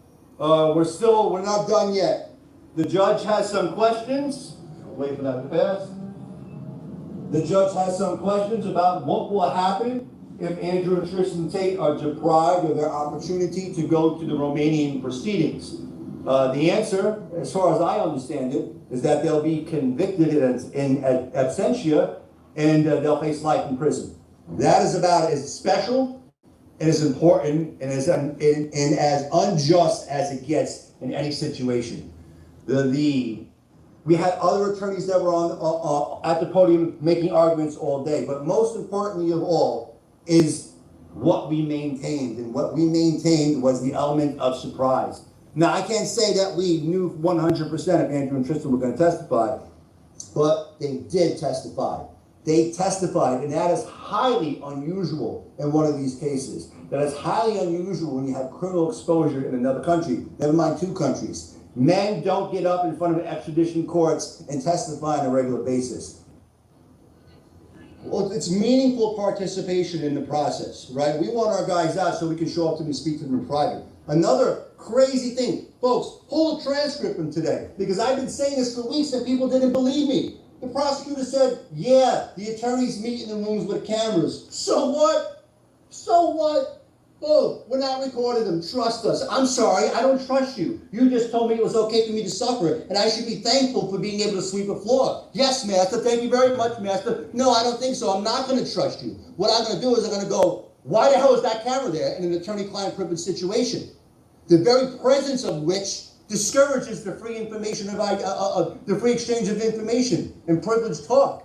All right, you guys, what do you guys think? You think he's got an argument there? Or do you guys think, just like a couple of people in the comments saying that his lawyer's a joke? Do you think he's like 911? Is 911 a joke and similar to him? Let me know in the comments. He's an actor. He seems like he's got a whole bunch of extra stuff going on, right? He's trying to snap, but it seems like it's more trying to, like they said, acting a little more than everything. And it seems like it doesn't work in the court, especially after 8 hours. And it seems as if, last thing I'll say, got a lot on the brothers. Too much documentation, video, audio, and then a whole bunch of other countries are now blaming you for the same thing.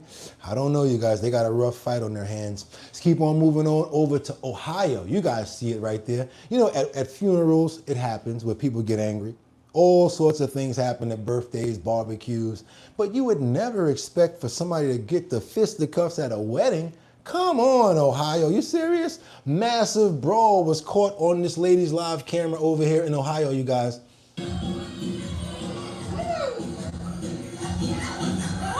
And this fool looked like he got a blade or something running up on somebody.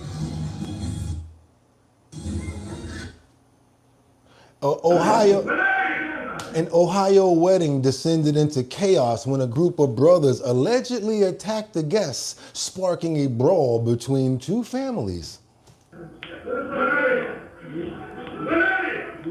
Wonder if it was the Tate brothers. Let me stop. You know it wasn't them because they're locked up, right? Uh-oh. Uh-oh. Uh-oh. That's what happened when you get drunk too early. See what happened when you get drunk too early before the festivities even start? Now, during the melee, a 46-year-old Raed Malud Suleiman allegedly grabbed a butter knife. Uh-oh, he tried to do it the way that, what was his name? Cashville Tennessee, young buck, when he grabbed the fork to defend Dr. Dre. He grabbed the butter knife from the table and threatened guests as others threw chairs and fled outside. That's what that was in his hand, huh? Butter knife.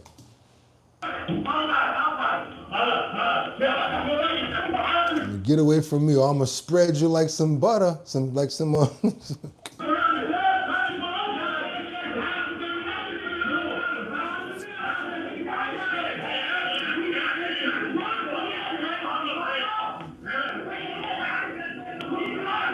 He probably was like, she's mine. He should have just been like, oh, Cindy wants to be my girl, but I really think it's time. Sending roses and those silly dreams, but it's just a waste of time. The girl is mine. He probably was like, got a heartbroken, you know what I'm saying? The doggone girl is mine. Probably would have did better with that, you know what I'm saying? Running up in there with a butter knife. Come on, man. She sends me roses and those silly dreams. Get up in there and start singing, bro. Do something. You better show your talent. Other guys be out there at the radio like this. And then the boyfriend walk out the door and be like, what the hell going on over here? Then he start crying. I don't know what to tell you, y'all, but a lot of emotions around when it comes down to weddings, funerals, and different things like that, family affairs. And do yourself a favor, make sure you bring something good to that barbecue or to that cookout. Don't come over there with no napkins and no plates. Bring something sustainable. If you can't cook, leave it to the professionals. Let's keep on moving forward, you guys. We got to go. Oh, this is real important stuff I'm working on right now, because this is some stuff I need you to look out for your grandparents, for your mom and dad if they're older, for your grand aunts, everybody older that we actually know. I need you guys to be on point for this real serious situation over here, because AI, woo, they're exercising and targeting on the elderly Americans with fraud. They have a way. Imagine this. Okay, I'm gonna throw some names out there. Jelena, Winter, who we got? Colessive, let's go 55, and Jack. Dustin too. Hey, hey grandma, I'm having a problem out here. Oh, is this Tinny? All of a sudden, it's your cousin, it's your granddaughter, Justin, it's your grandson, 55. It's your family member on the other end. How do you know it's them? First of all, they call you from the number that they always call you from, and it's them talking. That's their voice on the other side. So you're like, baby, what's going on? Well, you know, grandmom in a little problem right now, and I need $1,000, da-da-da-da-da. And then they be like, okay, don't worry, I'm gonna go get the money for you, and I'll put it in an account. Boom, they hang up the phone. Next thing you know, they're on their mission to go take care of their grandkid and do what they got to do, right? No, we got a smart person that stopped all that at the bank. What you about to do? What's happening? I'm so sorry to let you know, but that was AI. No, I was talking to my grandson. Ma'am, they got a way to duplicate the voices now. Yes. Let's get into it, you guys. Do you know that? Let's go. They got some stuff right now where they can actually replicate voices and do crazy things with the AI now. Well, Bill, older Americans are increasingly becoming the target of fraud schemes, and AI is playing a major role in the surging amount of scams. USA Today writing this: AI is accelerating elder fraud. Their kids are reckoning with the fallout. Matt Sanner is the founder of Scam Look at Whiskey. He said they robbed my mother. Know what I'm talking about? Look. Skeptic. That's an app designed to help older Americans understand what's happening out there in the world of scams. And I thought this was pretty interesting, Matt. You said that your mother-in-law took a call that she thought was from her grandson. She went to the bank, and she was getting ready to do a wire transfer of $1,000. Do you know that they can actually call the grandson and let him say, hello, who is this? Who's calling? Who's calling? That's enough for AI to duplicate that voice. $5,000. And a bank teller said, wait, this looks a little sketchy, and she didn't have to go through all of that. And you said, somebody has to do something. What did you do? Exactly. So, you know, and I played it a few weeks ago and tried to warn people. Thank you, Guy Announcer, for rocking around. This is the updated new one because it's still going on. my mother-in-law is a smart woman, and fortunately, there's some good training out there for the members of the banks. The scary part about it for me is you have no idea who you're talking to on the other side. That cloned voice. It just makes it so eerie to the point where it could be a horror movie to me. Just that part alone is just so eerie and nasty and scary. And I have that training. I work for a bank. I get a lot of training. Every company I've worked for the past 25 years has had training. My parents don't, and she did. And so I thought, let's get something in their hands that's accessible, easy for them, big buttons, big print, and simple things that help them understand what are the tactics that scammers are using to try to steal their money. Yeah, I mean, and also there's so many baby boomers, and they have so much money that is built up, and so it's a target-rich environment. It is. Let's look at that, almost $90 trillion. And that's all going to be out there. And all of these scammers know. A lot of them overseas guys know that they can just keep on calling them. All they got to do is call a couple of people to make their lives straight. Especially if they live in a third world country. They get $20,000, $40,000, $50,000 from a couple of people, and all they doing is on the phone scamming. No remorse, no heart, no nothing. And when they find somebody that they think that they can get and take money from, they share it with another person and try to get as much as they can. They ring you, they send you through the ringer. Know it. So how does the app work? The app is very simple. It's just a series of lessons about the tactics that scammers use, kind of scenario-based, and then quizzes that go with those lessons. And you can set a reminder to kind of take those quizzes every couple of days. It's free. There's no advertising. There's no data collection, because I thought that would be weird. Scamskeptic.com. SCAMSKEPTIC.com. Scamskeptic.com if you're skeptical about a scam going on. On an app where you're trying to teach people about privacy. And so it's just something to stay on your phone, and then it refreshes every few months with the new scams that are out there. Amazing. What's the one thing you would want your parents to remember, or my mom to remember, when the phone rings and someone they love sounds like they need help? If the phone call comes in and it causes you to have fear or pressure, that's a red flag. You can hang up and call the person back. That's the biggest thing you can do. Or you can do what they did in Terminator 2. I'm talking about the Terminator, when the little boy called home and said, "Hey mom, how's Fluffy doing?" And then Terminator was on the other end like, "Oh, Fluffy's okay, he's barking at somebody outside." Yeah, I don't even got a dog named Fluffy, man. Yeah, I do stuff like that too. Unless they really onto you. They really know about Fluffy, what do you mean Fluffy? The dog name is Spike. This motherfucker been watching for a while. What's going on with you? Yeah, so I don't know about the hanging up part, but you probably should hang up and call back though, right? That would be smarter. That is really good advice. That probably would be good, yeah. I think I might need it too. Matt said, Yeah, but I definitely would try the other thing too, because I like messing with them sometimes. I definitely do. I'll be saying some crazy stuff. They'd be like, "What?" You'd be like, "Yeah, well, hold on a minute. I'll say something. I can't say it here, but I'll be done said some crazy stuff." They'd be done got off the phone messing with me. Also, you guys be careful about this. A lot of times when AI scammers are working on you and they have your phone number, the phone will ring and there'll be nobody on the other end. You know why? They're waiting for you to activate the script. Once you say, hello, who is this? Now the script starts to play out, because if nobody answers, sometimes the phone will just stay right there and then nobody even say nothing. Probably happened to you before too. Let's keep on moving forward, you guys. They're trying to get us and they're trying to any kind of way. We got to be on point. It's actually to the point where they're cloning your grandkids' voices. This is nuts. Let's get on over to Virginia, where a doctor woke up to find a bat. I'm talking about bat in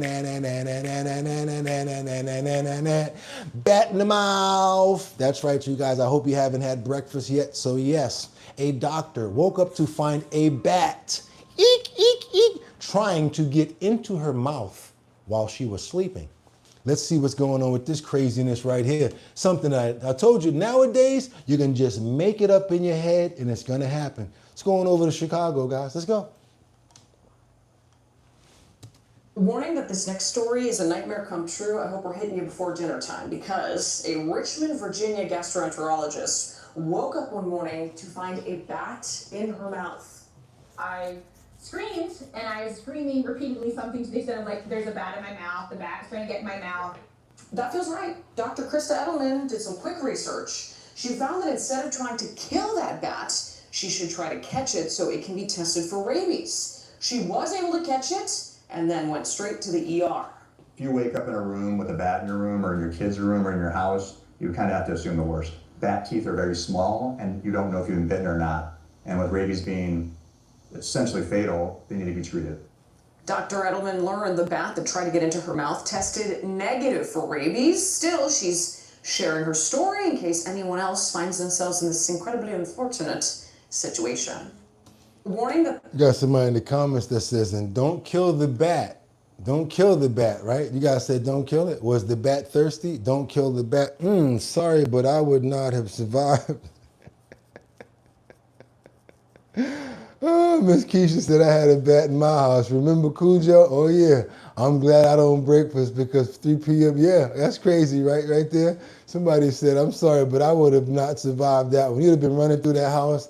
You would have let that damn bat take over and live in that house, right? Fair, but I would be dead, so I wouldn't live. Yeah, okay. Let's keep on going, you guys. We got more to get into. In the Navy. Remember that song back in the days? Not just YMCA. Those guys made a lot of music, you guys, the Village People. In the Navy. That was another song that they made. I think this is very smart, especially when it comes down to safety. You guys, if you have family that are in the armed forces, that are in our protection forces, I think that you need to pay a lot of attention to this next story. And I do think that we all need to fall in line for your safety as well as your family member. Why? Because the Navy is now issuing warnings to sailors as the USS Abraham Lincoln is set into dock. They're utilizing certain things, like they're telling sailors to scrub their information from social networks. That's right, all of the images of the places that you're at, locations and things like that. You got to think about it, you guys. They can find you in the most simplest of ways or the hardest of ways. And sometimes you don't want to make it so easy for the enemy. That's right. They're telling all of the soldiers that are going out to stay in the Strait of Hormuz, scrub your social networks and even leave your phones. There's no reason to have them. Check this out, you guys. Let's go. See what's going on with this. Let's go. The Navy is warning its personnel to scrub details of their service from social media sites. The Navy says hostile actors are carrying out surveillance, harassment, even physical attacks against troops. Chief National Security Makes sense, right? Jennifer Griffin has That makes a lot of sense, though. The USS Abraham Lincoln is finally en route home. Sailors' text messages and their families' social media posts revealed the ship's first port stop after 9 months in the Middle East will be Thailand. The use of social media has U.S. military officials particularly alarmed. Now the Navy is urging sailors, Marines, and their families to set online profiles to private and scrub details of their military ties to prevent hostile actors from mining publicly available information. Because some of them, you actually see their whole Instagram is just about what they do, where they going and stuff like that. And that's not good for, all they got to do is follow a certain person and they know what's going on or where you're going and when you're getting deployed and where to. Michael Stokes is a former CIA case officer who now trains U.S. citizens and companies on how to reduce their digital footprint. All of those little pieces of data provide the pattern of life that an adversary like Iran could utilize. I'll be honest with you guys, the truth about things is I found people so easy nowadays. I literally just Google their name and I know how to follow and backtrack. Don't pay for jack. I'll literally Google somebody and sometimes it's so simple. You'll find their number, whatever. I remember this one dude was like, yo, how you found my number? I said, I Googled your name, bro. He said, yo, this is just my brand new cell phone. I said, hey, Google. Yeah. Is to target and potentially dox, expose, and even attack service members while they're overseas. Last August, 1,300 troops used a shared fitness app called Strava, exposing the location of American bases in the Middle East. Even today, the app shows the favorite running routes of service members at Al-Assad Air Base in Iraq. On July 17th, a soldier Yeah, you don't need to let them know your running routes, man. What are you doing? Posted a video taken during an Iranian missile attack on a U.S. base in Jordan. The soldier was wearing meta glasses, which recorded soldiers running for shelter during the attack on Muwafaq Salti Air Base, the same base where 3 soldiers died as a result of an Iranian strike. CENTCOM does not blame the strike on the video. But the security lapse resulted in a stern memo from CENTCOM Commander Admiral Brad Cooper, who said some U.S. troops in the Middle East may be required to surrender their cell phones to prevent such online sharing from being used by Iran and others to target U.S. bases. You got to think about stuff like that, guys. You're not just putting yourself in harm's way. You could be putting the whole troop in harm's way, you guys. Let's keep on moving forward. Are we doing the Delta? Let's get on over to this Delta flight, you guys. Let's go. We got a Delta flight that's been diverted after the captain suffers a mid-air medical condition. That's why a lot of people say, I love it when there's a co-pilot, and I love it when there's 2 engines. A lot of people play that game. Me, I definitely play that game too. What do you mean, Bugatti? It's gotta be, I don't like single engine planes. I like double engines, both one on each wing. I also like for there to be a co-pilot, just in case something happens. This is another perfect example right here. See what's going on with this. 16 minutes before the top of the hour, a Delta flight heading from LA to Boston, forced to make an emergency detour in Detroit after the pilot got sick in midair. The captain radio in to air traffic control, quote, "This is the captain. I am the one who is ill. I am going to taxi the jet to the gate, and then I need to go to the hospital." So what happened inside of that cockpit? Pilot and aviation analyst Cal Bailey joins us now. Cal, thanks so much for joining the program. What's the protocol for something like this? We always hear about when TJ. Passengers get sick, there's an emergency lander, but what about the pilots? Good morning, guys. Typically what happens and what we always see in the past is a completely incapacitated pilot. And normally in that instance, the co-pilot does everything, or the not sick pilot does everything. Now you wonder why you need a co-pilot? In this case, it's interesting that the pilot actually was well enough to talk on the radio and taxi the airplane right to the gate. But the protocol is the other pilot flies the airplane. And it's very interesting. This was an older 757, and the reason why that captain, I believe, taxied the airplane in is there is a steering tiller to steer the airplane on the ground that is only on the left side, on the captain's side of the airplane. So that's why that the captain most likely brought that airplane right to the gate. You would think the co-pilot, if that was the case, would say scoot over, right? I mean, if he's got enough to talk, could he stand up and change seats? I suspect he was not as sick as we suspect, because normally if you're gravely ill, you really can't even talk. I'm sure he would not jeopardize the lives of the passengers in the back if he really was that sick. But I suspect he was just helping out on the radios.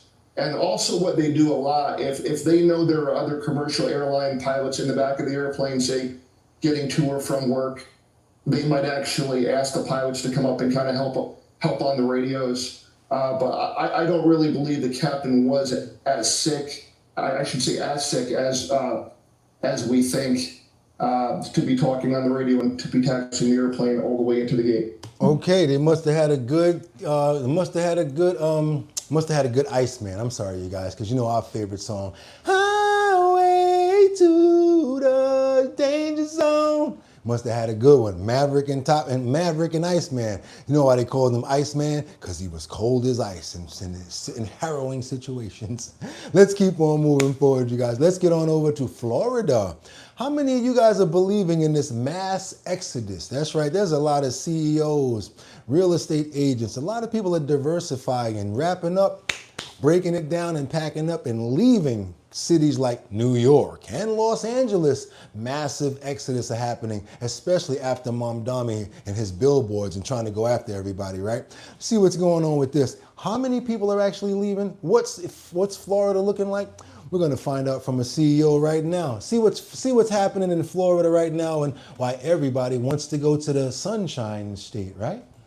This isn't personal and it's certainly not partisan. This is a conversation about which is better for the everyday American, free enterprise or bigger government and less freedom, of course, with this whole socialistic idea. This immediately went national, right? So we had people, literally texting us saying, hey, I'm seeing this. This is amazing. Our country needs to have this discussion, of course, about free enterprise versus socialism. And I think one of the things that is really interesting is the response has been from all over the country. We've had companies from Washington, California, Illinois, of course, New York. This has really been a national reaction. We've had former governors and state senators in other states. We've had members of Congress who saw a lot of blue states ready to get up out and go to Florida, guys. Saw this on Fox News. Contact us and say, okay, this is the conversation our country needs to have. And it was originally up like 500% traffic and then 600% traffic, and just yesterday morning, I think we had 7 more people contact us and say, hey, we want information about Florida. I wouldn't want to name any companies because when it comes to company relocations, that's something companies need to negotiate and figure it out. I talked just yesterday, I received a call from a company in Rochester, a technology company in Rochester, New York, who's very interested about getting out of New York. Too much taxes and too much BS going on, you guys, with no profits. Can't even keep none of your money.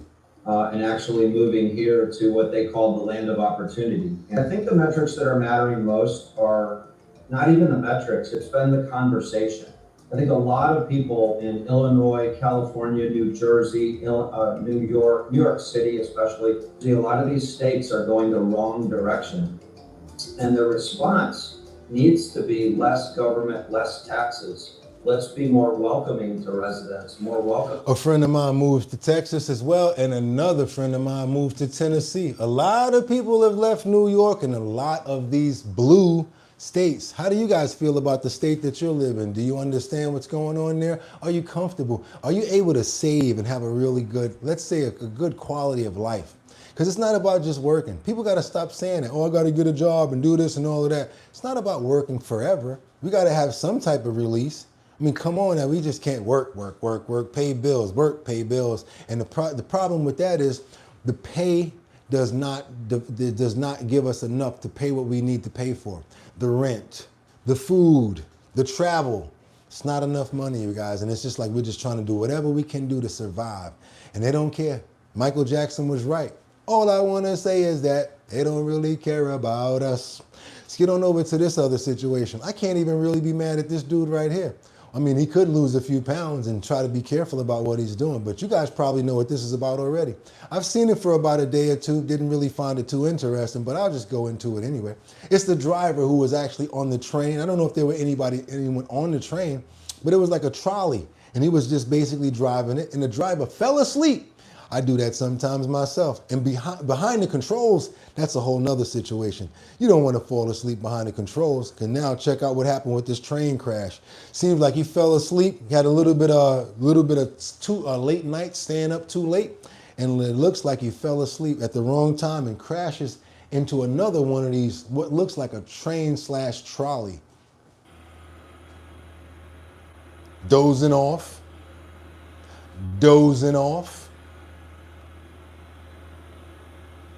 You could lose some weight there too, buddy. And now, boom. How long you expect to sleep without crashing, huh?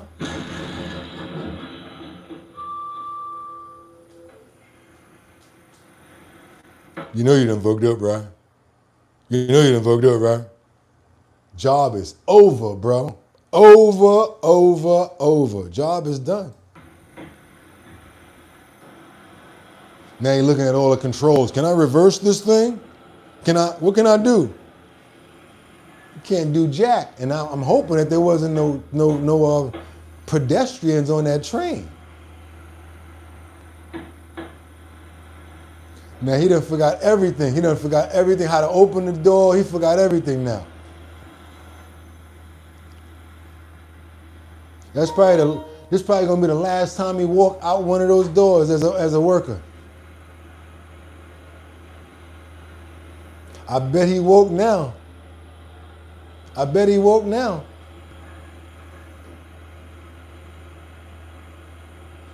guarantee you he's woke now.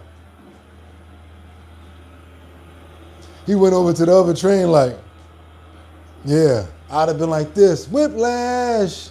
Y'all seen that movie? Whiplash. Head on.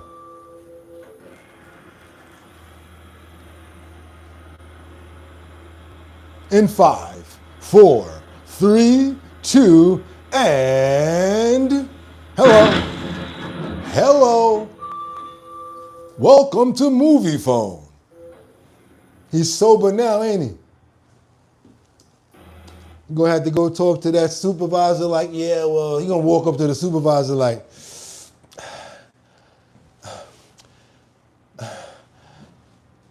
give me your vest. Give me the key. Yeah, come on. Let's go. Let's keep on moving forward, you guys. That's what happens when you lullaby and good night at the wrong location. You can't go to sleep at work driving a train, fool. Let's keep on moving forward. Let's go. We got to get on over to La Mesa. Well, the Maxwell's, what's this? The Maxwell House is a bookstore. Oh yeah, I like stuff like this where they're staying independent. This is the Maxwell House. And if you know what AI was doing, you would have much more respect for the Maxwell House. Do you know that AI, or let's just call them, vampires? That's what they are.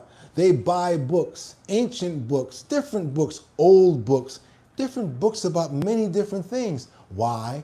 Because they want to educate their AI. I can't tell you everything that they do, but in this video, they can explain what's going on and why one little bookstore says, no, we don't care if you want to spend triple for the books.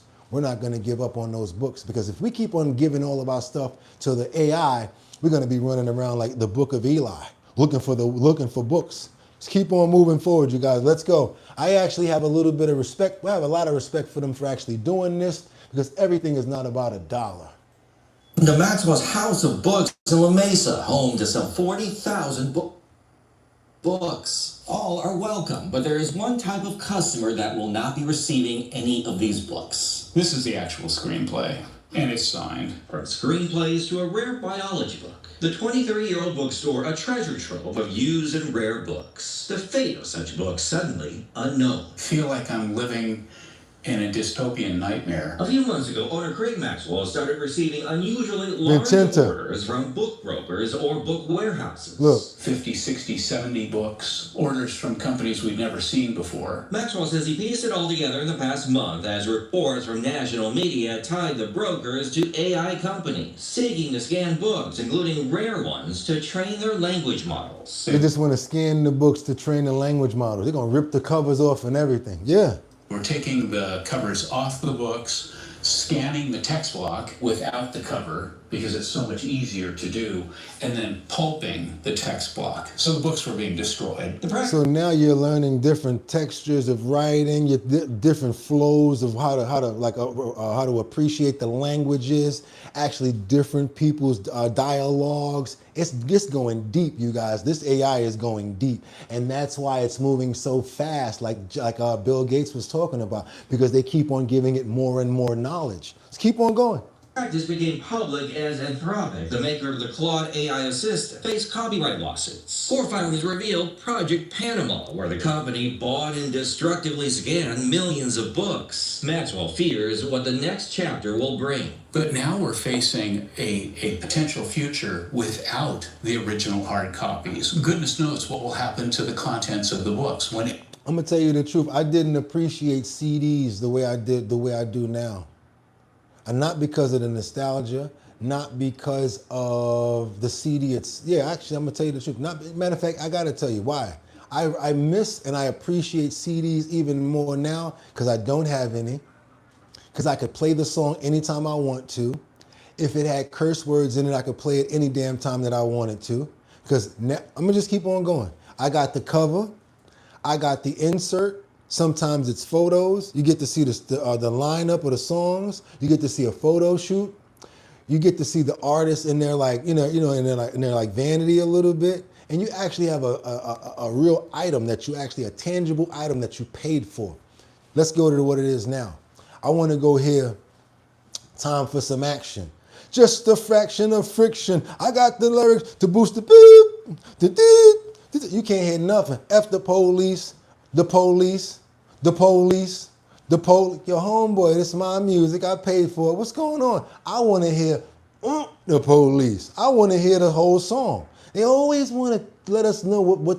Oh well, we can't let that be played. We can't put that on AI. We can't put that on YouTube. And then if not, they'll scrub it, or you won't get that many views and stuff like that. Songs used to have lyrics on the cover too. Yes, I kept the albums and CDs. You guys know what I'm talking about. We don't have none of that stuff. It's not even about the nostalgia part of it. It's about actually having it when you want to play it, how you want to play it.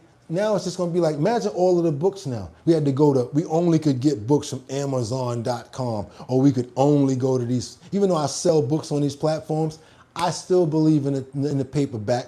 I still believe in having the hard copies, and I'm not playing with that's crazy right there. No, we're losing newspapers. We lost magazines. We lost CDs. We lost records. We evolved into nothing, and now we're playing these paying these platforms just to hear our own music that we already paid for.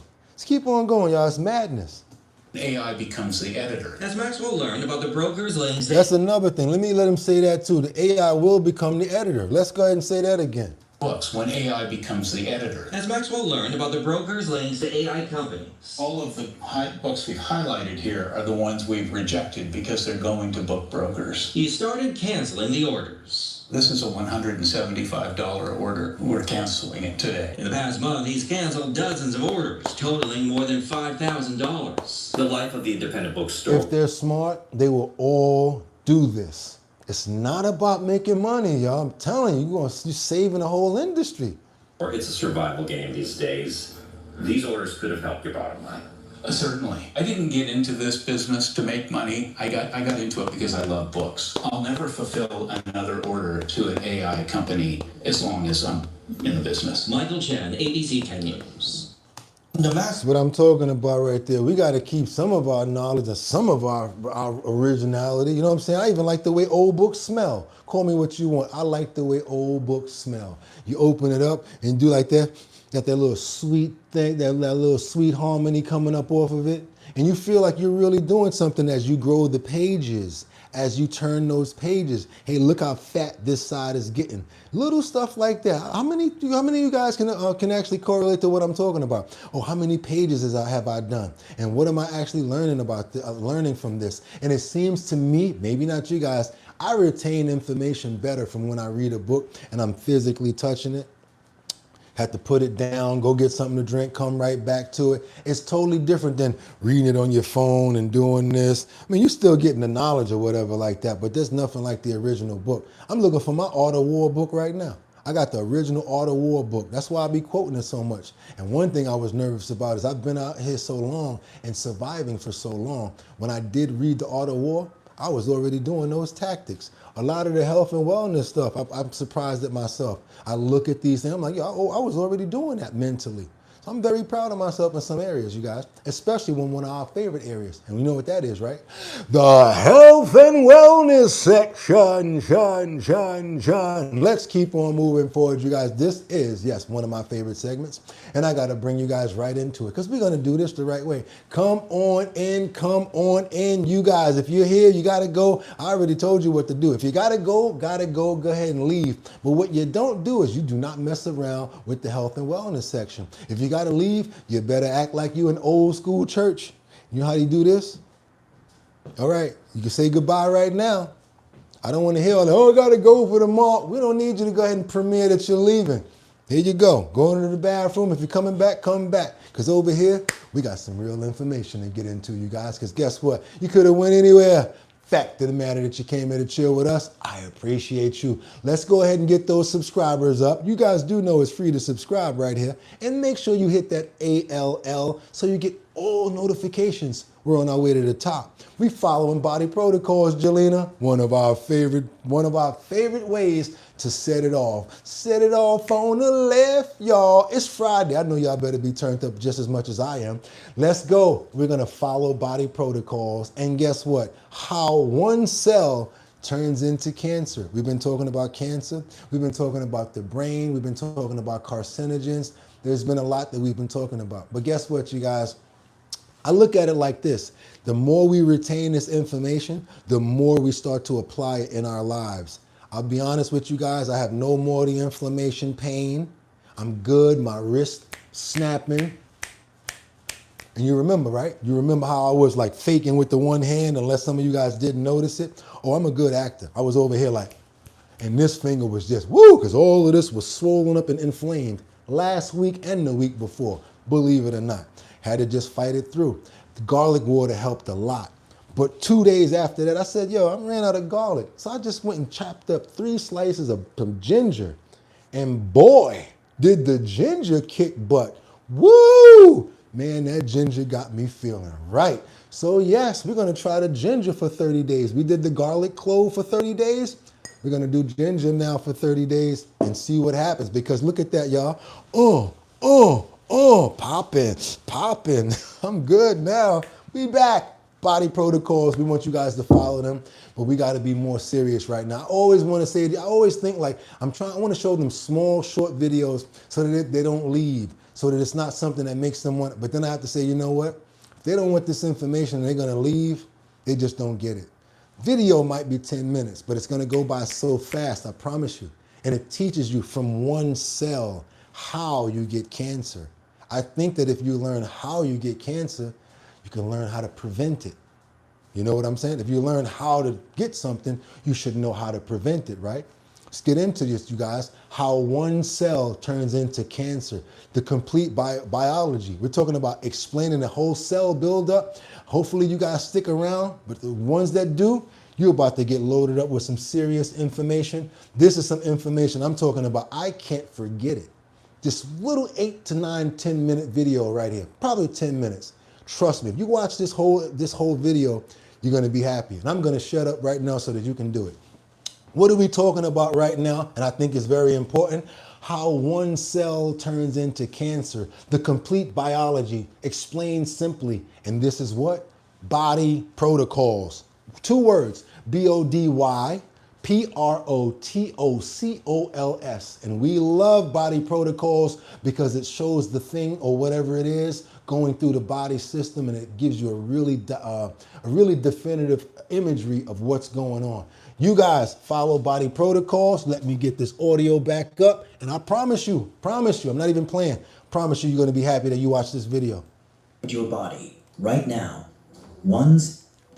somewhere inside your body right now, one single cell is making a mistake it has made 1,000 times before. Almost every single time, your body catches it, fixes it, or kills that cell without you ever knowing. But every so often, one cell slips through every single safeguard your body has built over millions of years. This is the story of that one cell. The cancer cell. And you guys know that they break up and they split. So once they get to where they're supposed to be at, and they got those tumors and all of that blood feeding them, that's what they do. They go right into the bloodstream and they affect the entire body, and that's called metastasizing. And after that, it's not much you can do. What happens, why it takes so long, and why your body almost always wins anyway. Not through fear, through the actual biology, one step at a time. In language you don't need a medical degree to follow. By the end, cancer will stop being a mystery. It will just be a process, and processes can be understood. Let's start with the cell before anything goes wrong. Let's go. Because the story only makes sense if you understand the citizen before the crime. Right. A normal cell in your body is not just sitting there. It is following instructions, constantly, from a manual it carries inside itself. That manual is your DNA, and every cell carries the same complete copy, roughly 3 billion letters long. Most of that manual stays closed. A cell only reads the pages relevant to its specific job, like a factory worker following one instruction sheet. My job is only to deal with this vessel right here, to keep this blood going, to keep this happening, to keep this heart pumping. I ain't worrying about the lungs. Somebody else got that job, is what they're trying to say. Not the whole company handbook. Right. One of the most important instructions in that manual is simple. Divide only when told to. Stop when told to. Die when it's time. Right. Your body has genes whose entire job is enforcing that instruction. Scientists call them tumor suppressor genes, and they act like brakes and security guards combined. One of the most important of these is a gene called P53. It has earned a nickname among scientists, the guardian of the genome. Every time a cell is about to divide, P53 checks the copied DNA for errors. It's literally like a supervisor. It rolls over to you. It looks at you like, yeah, turn around. Yeah, all right, well, fix that. If not, come here. Bzzz, fixes you. And if it can't do nothing with you, I need you to kill yourself. And your job as that cell is to kill yourself. That's bananas, ain't it? And you got to follow protocols. And if you don't, that's what happens when the cancer starts to build. Let's go, y'all. Let's get into it. The body's phenomenal. Like a proofreader checking every single page before it goes to print. Right. If it finds a small mistake, it pauses the cell and repairs it. If the damage is too severe, it orders the cell to destroy itself completely. This self-destruction has a name too, apoptosis, a clean, controlled cell death, with zero damage to the tissue around it. Let's go. This is happening inside you, millions of times a day, quietly, repair, successfully. You will never feel immunity. a single one of these events. Right. So here is the real question this video is actually about. What has to go wrong for this extraordinary safety system to actually fail? The answer is not one mistake. That is the part almost everyone gets wrong about cancer. A single mutation on its own is almost never enough. Your cell has too many backup systems for one typo to bring the whole thing down. Right. Cancer requires several separate failures, stacking on top of each other, inside the very same cell, over time. Think of it less like a single broken lock, and more like a building with 5 separate security doors, all needing to fail, one after another. So let's walk. One thing about cancer though, it's freaking patient, and it'll wait, and it'll manipulate, and it'll do one by one. And then it's like a freaking alien. It'll turn everything against each other and work against the body. Through those doors, one at a time, starting with the very first mutation that sets this whole story in motion. Mutations happen constantly. Every time a cell copies its 3 billion letters of DNA, A small number of copying errors are essentially guaranteed. Sunlight, cigarette smoke, certain viruses, and simple bad luck. If you're copying, if your DNA is copying while you're going through these things, like if you smoke cigarettes, sunlight, all types of things like that, that's when you may have a not complete DNA, and they may have to reject it, or the repair process that they're talking about here. I love this information. It's crazy. Love it. During copying, can all introduce these errors into your DNA. Most of these errors land in unimportant sections of the manual. Nothing happens. The cell functions exactly as normal. But every now and then, purely by chance, an error lands directly inside a gene that controls cell division itself. And it's going to be carried. This is the moment the story actually begins. Not with a dramatic event, with a quiet, invisible copying mistake. And a gene like that is very good at hiding itself and copying itself. Once it hides itself, it does the work and gets all the negative. I'm gonna let it play out. There are two types of genes this mistake can hit, and understanding the difference explains almost everything that follows. The first type are called proto-oncogenes. Think of them as your cell's accelerator pedal, telling it when to grow and divide. A mutation here doesn't remove the pedal, it jams it down. Okay. The gene becomes an oncogene, a permanently activated growth signal. The second type are the tumor suppressor genes we already met. Think of them as the brakes. A mutation here doesn't add anything new. It simply disables the brake. The safety check that used to catch errors quietly stops working. Now remember, if the brake's not working and the accelerator's just jammed, you just got constant flow, right? Let's go. Here's the twist most people never learn. One damaged brake is usually still fine because you have a second backup copy of every gene. You inherit 2 copies of almost every gene, one from each parent. Losing one copy of a tumor suppressor rarely causes a problem on its own. This is exactly why cancer typically takes years, sometimes decades, to develop. The second copy has to fail too, independently, before the brake is truly gone. Here we But go. our one cell, so far, has a jammed accelerator and one damaged brake. All right. It is growing slightly more than it should. And that is genuinely still survivable. Because So that cancer cell is now growing because it's jammed on the brake and nothing but accelerator is going. Let's go. remember P53, the guardian we met earlier? It is still there, still checking, still capable of stopping this. Yeah, but that cell is capable of hiding from the P53. This is where the story or making the P53 sick as well, so it can't guard anymore. Turns genuinely dark. Because in the vast majority of human cancers, P53 itself eventually becomes mutated too. Once the guardian is disabled, cells' damaged DNA stops getting flagged. Errors that should trigger repair or death simply slide through unnoticed. This is the point of no return for many cancers. So it's just producing bad cancer cells, because there's no P53 to stop it. The accelerator is jammed down and the brake is broke. Got what I'm saying now? So now it just can keep on making bad cells, bad cancer cells. Not one mutation, a jammed accelerator, a lost brake, and a blinded guardian, all in one cell. But even now, this abnormal cell is... We're gonna go to the tips now. We're gonna get on to the tips now. Let's get to the tips. That's another last line of defense right there. We still got another line of defense, you guys. Still got a chance to beat this cancer before it keep on and going and get to the metastasis stage. Let's go, see if we can beat it. Nah, we ain't gonna be able to beat it. Still trapped by one final limit. And this next mechanism is genuinely one of the most elegant in all of biology.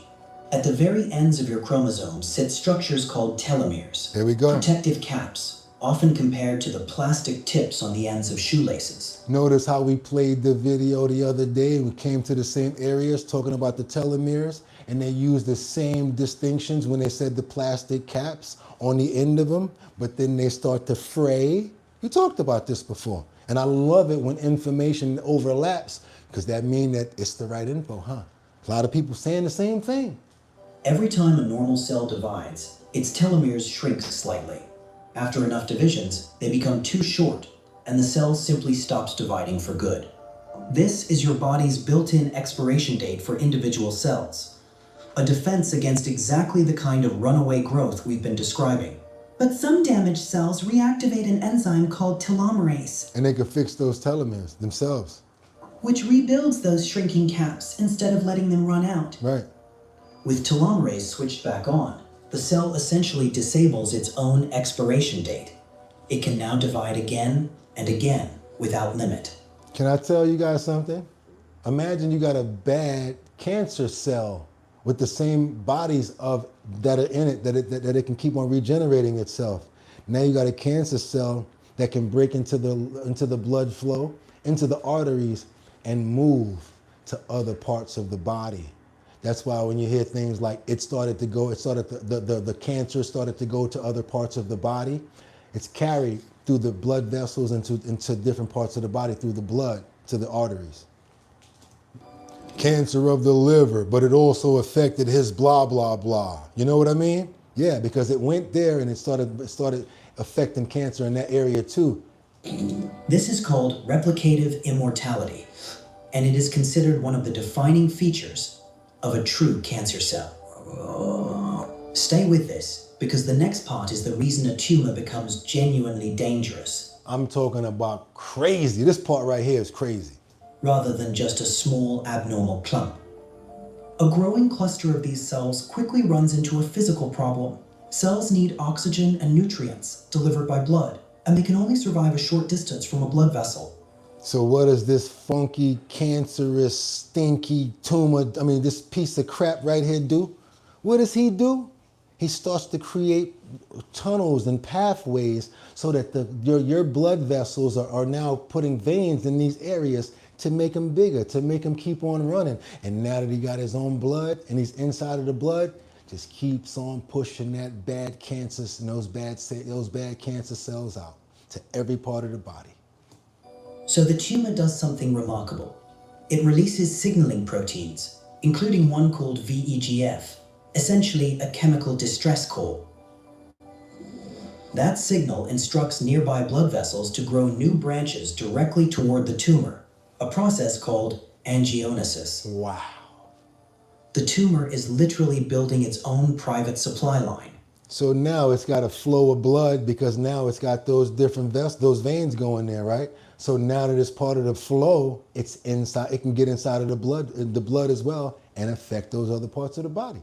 Hijacking your body's own blood vessel growth machinery for its own survival. With its own blood supply secured, the tumor can now grow far larger than it ever could, relying on nearby vessels alone. This is the moment a cancer stops being a local curiosity and starts becoming a genuine threat to the rest of the body. Cancer tumor. Because that same blood supply gives cancer cells something else. A door out. And this is where the real danger... Now, what I want you guys to notice about this, anytime you see that right there, that's a cancer cell, that's a toxin, that is a enemy. It's not supposed to be in there with those blood cells and those blood vessels at all. Watch where it goes and what it does. Danger begins.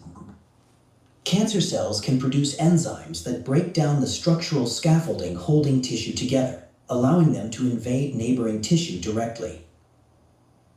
Some of these cells then push through the wall of a nearby blood or lymph vessel and enter general circulation. This step is called intravasation. So now you got cancer inside your blood, and anywhere the blood goes, it can go into any arteries, right? And then it starts working on those different arteries now. The cancer. Circulating cancer cells travel throughout the entire body, and the overwhelming majority of them are actually destroyed along the way by immune cells. But if even a small number survive, exit the bloodstream elsewhere, and successfully establish themselves in a new tissue, that process is called metastasis. This is why metastatic cancer is so much harder to treat than a single contained tumor. It's everywhere. The disease is no longer in one place. It is in many. There is one final defense this cell still... I just want to say something real quick. I know I keep bothering you guys, but this is why I bother you so much. Every time I'm talking about carcinogens, every time I'm talking about petroleum-based things, every time I'm talking about red dye number whatever, every time I'm talking about these cancerous things, because if you keep on combining the things in your body, you got a better chance of having this stuff starts to grow inside slowly. And after a while, it could be a situation. Let's try to eat better. I can't tell you anything about anything else because the pollution's in the air. We can't really control that. And I know it's really hard to find good food, but food is really now our first and last line of defense. Got to be careful, you guys. And the medicines, be careful with medicine, please. Sometimes the byproduct of medicine is even worse than what it's supposed to cure you for. Still has to beat, and it may be the most impressive one in this entire story. I forgot to tell you, there's still one line of defense that cancer still has to defeat. What is it? Your immune system contains cells specifically trained to detect abnormal markers on the surface of damaged or mutated cells. You must remember this because we showed you before how it can go over there in the beginning. We showed you with Dr. Eric Berg. It starts to get out in the blood cells because now it's inside the blood, and it's like what's the name of that video game? Space Invaders. Pew, pew, pew, pew, pew. You get over here. I'm talking about like Bruce Lee or Rambo going against the whole village. Yeah, but after a while, it can't defend itself either. That's right. Let's keep going. And destroy them on sight. For a tumor to survive long term, it often has to actively disguise itself from this surveillance, sometimes even hijacking immune signals to switch nearby immune cells off. So let's step back and count exactly what had to go wrong.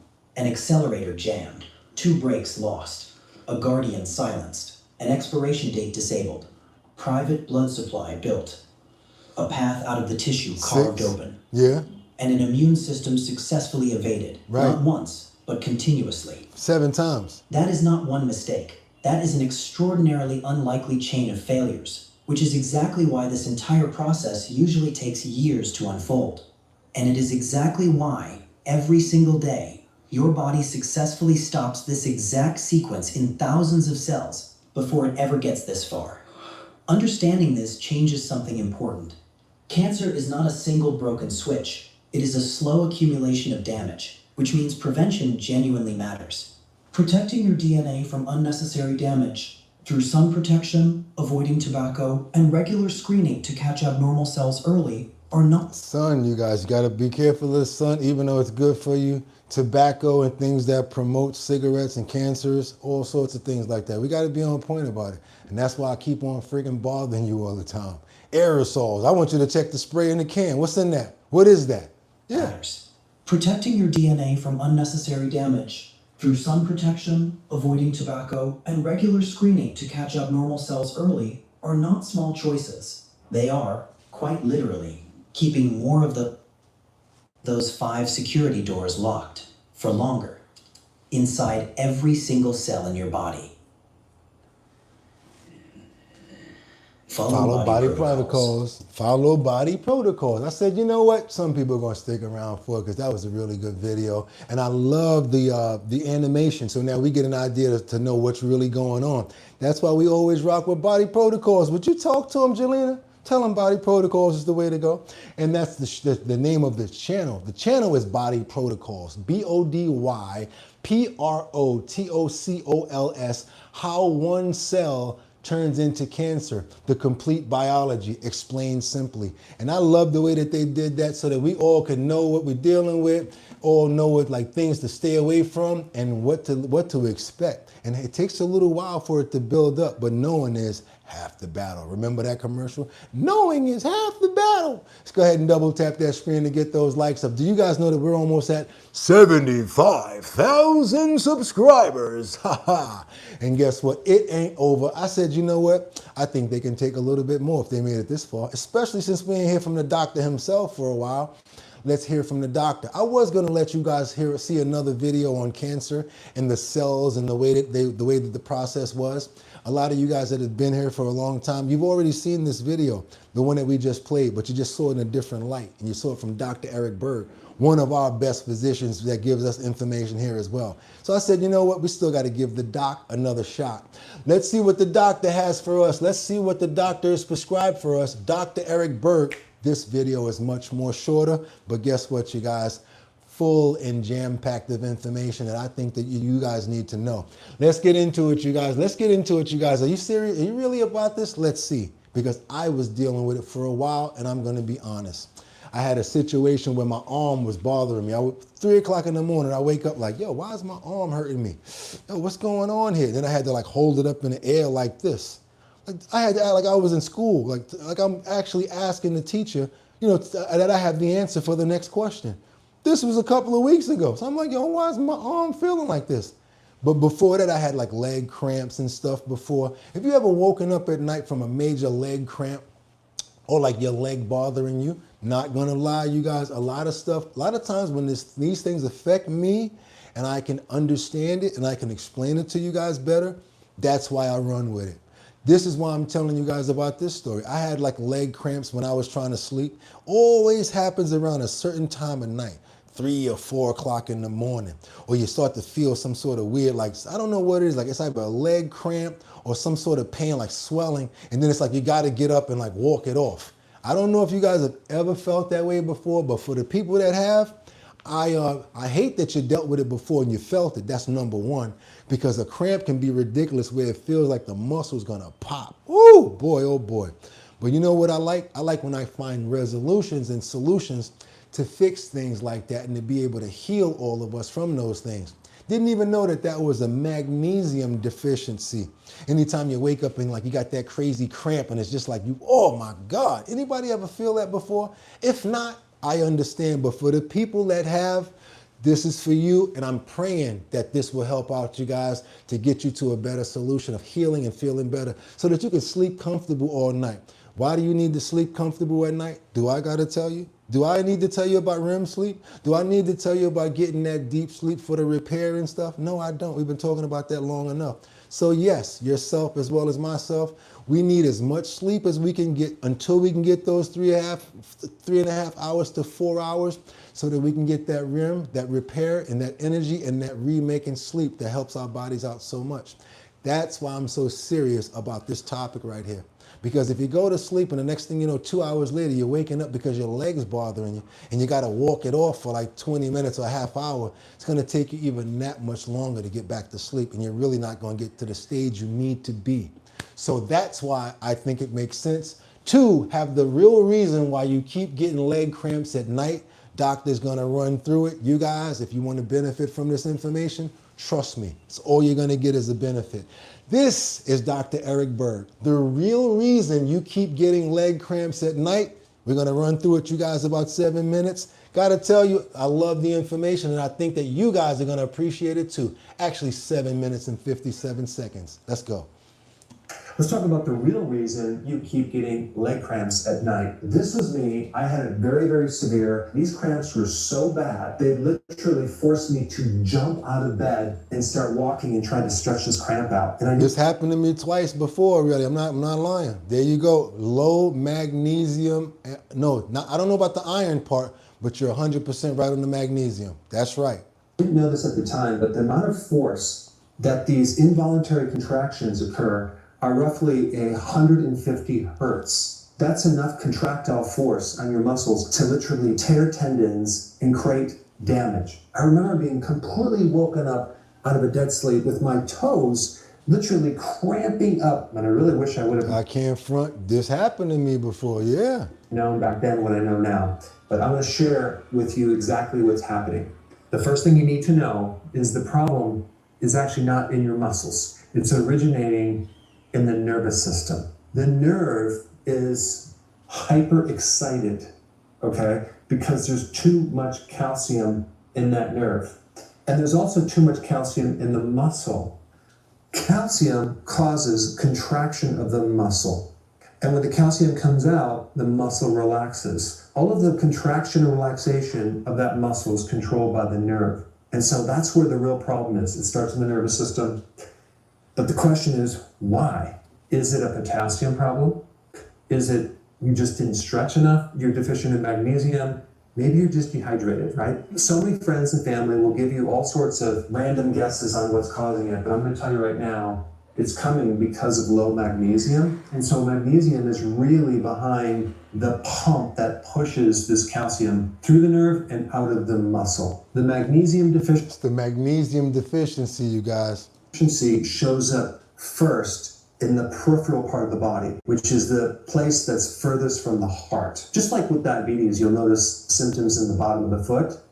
Well, with a magnesium deficiency, it's going to show up in the lower leg in a different way. And I know some people will say, well, I had my magnesium tested and it's actually normal. Well, it's almost impossible to test for magnesium in your blood because you only have 1% or less in your blood. We got a comment that says, Jack Welsh and says it's relative to multiple sclerosis. That's right, it hurts like he said. It hurts like hell, don't it, Luigi? Oh my God. Blood. And your body will deplete your bones and your muscles and your organs way before you deplete it in the blood. So this is the problem, you guys. I don't want you to miss what he just said. You might have said, I got a magnesium blood test and my magnesium is fine. That's the magnesium in your blood. But the magnesium in your bones goes first. And if your blood's showing a bad sign, that means you're really done for. Let him explain this one more time so you can really get the parameters of what he's talking about. One more time. It's very important. Well, with a magnesium deficiency, it's going to show up in the lower leg in a different way. And I know some people will say, well, I had that magnesium tested and it's actually normal. Well, it's almost impossible to test for magnesium in your blood because you only have 1% or less in your blood. Right. And your body will deplete your bones and your muscles and your organs way before you deplete it in the blood. So by the time it shows up in the blood, you are severely, severely deficient. Some people, when they start taking magnesium, it just doesn't work, okay? The first reason is the type of magnesium they're taking, magnesium oxide, which is the worst. And really, you only absorb, if you're lucky, 4 to 5% of it. So even though you get a high magnesium count vitamin or whatever, that does not mean your body's going to give you that much. You might get like 4 to 6 to 8%. How do we really need to get this magnesium, you guys? You know it, in the food the right way. And we need things to actually associate with it. Let's keep going. Let's go. So let's say the pills are 400 milligrams, right? You're really only absorbing 16 milligrams, okay? Well, that's not enough to create a therapeutic effect on your body, unfortunately. The majority of research does not tell you that cramps are a magnesium deficiency because 80% of the research is using magnesium oxide. However, there is some research to show that magnesium does help the cramp, and I'm going to share that with you. If you use magnesium oxide in your research, you're not going to show a lot of benefits from magnesium. So you want to use magnesium glycinate in a very unique way. And the big thing beneath this entire problem is most people are deficient. Why? Because our food, we don't consume enough magnesium-rich food. And this is sad, you guys. Where does magnesium come from? The same place where iron come from. Same way a lot of our vitamins and minerals come from, you guys. It comes from our food, right? And where does our food get it from? The soil. So if we have bad soil and soil that has chemicals in it, pesticides in it, the only thing that we're doing is remixing the same crap that we've been dealing with before. The soil is not rich for the magnesium and the irons and the certain things that we actually need. So we have to use supplements and find other ways to get these nutrients. Really understand that even the pesticides, they're still inside of the soil. All they're doing is turning that dirt over and going again. Let's go. Also, if you do, you really only absorb, if you're lucky, 30 to 40%. That's with a healthy body, with a healthy digestive system. So if you see in the back of the label that a certain food has 100 milligrams of magnesium, you're only going to absorb a percentage of it. So you got to remember that, you guys. Even if you're taking them, you're only going to absorb a certain amount. So this is the important part why we're doing this. Some people say they're already taking the magnesium, but maybe you're not getting the amount that you're supposed to get. Maybe you are. But just to make sure that you are, we're going to show you how to get it. Also, another thing that we always say here, before you take anything that we tell you to take, please consult your doctor, physician before you do anything. We don't want to have any responsibility or problems with blood deficiencies, blood thinning, because you may be on something that's prescribed by your doctor and they may give you an okay or an alternative. Please consult your doctors first. The more stress you have, the more magnesium flushes out through the urine. Did you know that magnesium flushes out through the urine in many different reasons? Yes, stress does it too. So yeah, we got to understand certain things as well. That's with a healthy body, with a healthy digestive system. So if you see in the back of the label that a certain food has 100 milligrams of magnesium, you're only going to absorb a percentage of it. The more stress you have, the more magnesium flushes out to the urine. The more caffeine, same thing, it's going to flush out to the urine. The more carbohydrates you consume, the more magnesium you are going to lose. Certain medications, actually quite a few, deplete magnesium. Alcohol depletes magnesium. Our soils are so depleted in magnesium that it doesn't end up in the food. So over time, we're losing more minerals, especially trace. So that's why people say they move to other countries, other places, and their food is so much richer, they feel so much better, their skin looks so much better, they sacrifice the hustle and bustle for better health. Yeah, believe it or not. Minerals and magnesium on top of it. There's a lot of foods that have oxalates, chocolate, nuts, spinach. All those foods with oxalates lock up magnesium and calcium as well. Also, grains have phytates. They block magnesium. So it's not about what you're taking, like as far as the magnesium, you might be taking the right amount of pills or the right amount of dosage, but you might be eating something that's basically going against the magnesium that you're actually taking. That's why it's very important to know what goes into dealing with magnesium and knowing what other foods that you're actually eating as well, and what could take away from the magnesium being promoted through your system. Your stomach doesn't have a strong enough pH, which as we age, we lose that acidity. We're not going to be able to absorb magnesium. All right, let's get right to the solution.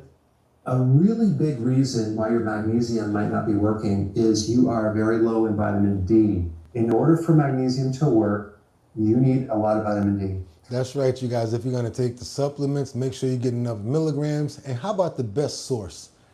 The sun. Take your butt outside and get some sunlight. That's the best way. Get some natural light. Yes. Let's say, for example, you're taking a lot of vitamin D. Guess what? The need for magnesium goes up. That's right. Make your food your medicine, King Fire. That's right. Because it is medicine. Your food is your medicine. And it can work against you, King Fire, the other way too, right? Talk to them about that high processed foods, those chicken nuggets that's in the freezer, those quick Eggo waffles, all of that stuff, all high processed garbage. So just realize that magnesium and vitamin D work together. Both vitamin D and especially magnesium have another vitamin or cofactor that helps it work, and that's B6. So that's another reason why your magnesium might not work, is you're deficient in B6. A lot of things that we're supposed to be getting from our soil and from those vegetables that we're not getting. So we gotta supplement them. Take B6, make sure it's the active form called P5P versus the synthetic version, which actually competes with the natural version, and it can create more problems. So this is one big barrier why magnesium might not work. Number two, you're taking the wrong form. I already mentioned take magnesium glycinate. If you do a search on magnesium glycinate, let's say... Yeah, be careful, because a lot of these companies out here, you'll think that you're getting magnesium glycinate and they'll mix it and it won't be the same thing. Come on. On Amazon, always look on the back of the label, because a lot of times they will dilute your magnesium glycinate with other forms of magnesium, like oxide, with magnesium oxide, right, which basically is just a way of watering it down. So you think you're getting magnesium glycinate, but a lot of products that say magnesium glycinate have hidden oxide, but it's not really hidden if you read the label on the back. I have a free download that I want to give to you. This free download is my daily routine in a checklist. This is a routine that I use every day to feel like I'm 18 years old. Now we're going to ask them to download this, but they got to subscribe first. They're going to subscribe to your channel, and then we're going to let them do that. But now I'm 60 years old, and I want him to say that again. He's 60 years old. I'll tell you one thing, you damn sure don't look like it. Let's go. This is a routine that I use every day to feel like I'm 18 years old, even though I'm 60 years old, and I want to give it to you for free. And so there's a little link down below. Click it and definitely download that. Number 3. Hold on a minute. Just so you know, we're going to tell you it also, it's this video, the real reason you keep getting leg cramps at night. Dr. Eric Berg. It's going to be in our Discord, so you'll be able to identify it, and then you'll be able to get that. You'll be able to click on the link in the description. Just to sum it up so you guys know I'm not going to forget that. I don't. Let's go. Number 3, duration. If you have severe cramps and a very severe magnesium deficiency, you are not going to probably see results within weeks, sometimes a few months. Let's say you're trying it for a week or even 2 and you're not seeing any results. It could be just because you didn't do it long enough. And unfortunately, some people are going to quit way before it starts working. What you're going to do is take a certain amount several times a day. And so there's an absorption threshold of 150 to 180 milligrams per dosage. Now you can do this in a powder or a pill, but the reason I'm going to recommend the largest amount at night is because that magnesium helps GABA, which is a calming hormone. And it helps you get to that REM sleep. That's right. Anything that's going to help GABA, anything that's going to help you get to that deep sleep stage, it's a plus. And now it can start working at the same time. So at night is a good time to take it. It actually helps you drop your temperature to become cooler, to be able to go into a deeper sleep a little faster. So anything that improves your sleep is going to also help the nervous system. One last point, if you have kidney disease, check with your doctor, because there are certain restrictions of taking too much magnesium, and you have to have your doctor sign off on how much you can take and how much you can't take. You now have the exact formula to get rid of your cramps. Go ahead and comment down below and tell me how much it helped you. And also, if you have high blood pressure, we're gonna get to this, you're struggling with it coming down even with medication, you need to watch this video right here. Check it out. And remember, all the time when he does that, he kind of sets me up for that. But yeah, we're going to probably get to that video too. But when we get to that part of our studies, right now we're focused on what? The real reason you keep getting leg cramps at night. Magnesium, you guys, magnesium deficiency, how to take it, how to make sure we're doing it the right way. And now, look, only 7 minutes out of your life. And now, got some more fat on our brains, right? And that's coming in from who? Dr. Eric Berg, one of our favorite physicians here on YouTube. Make sure that you guys subscribe to his channel the same way that we do. We always subscribe to doctors like this, and we got the clearance and approval to use the content. Again, the real reason you keep getting leg cramps at night, it will also be in our Discord. You guys be a member of the Discord. Go back and check out yesterday's stuff from the health and wellness section. The day before. Oh, I remember we saw that video. It's in the health and wellness section, you guys. You don't even got to go do nothing. Just join our bottom line Discord. Let's keep on moving forward, you guys, because guess what? That was the health and wellness section. Hope you guys got a lot of information about it. You learned what cancer is, how it starts, how it moves, and the finalization when it gets to the metastasizing stage. I think I'm saying that right.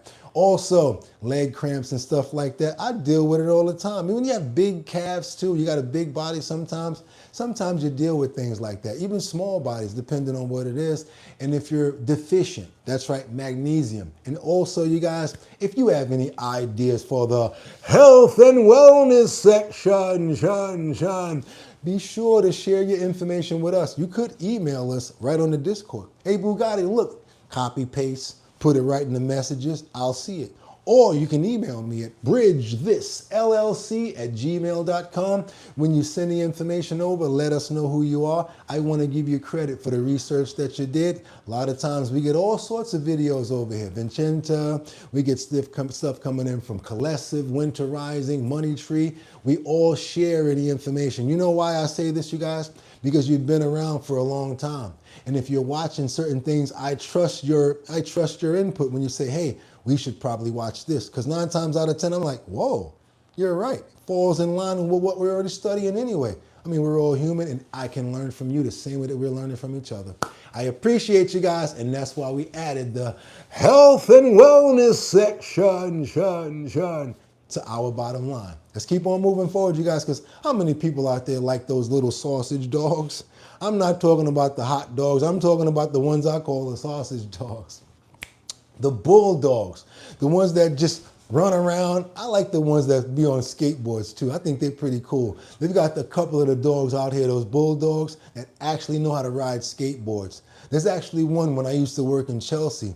He was a really little small guy, but he loved that skateboard. He would carry it to the park.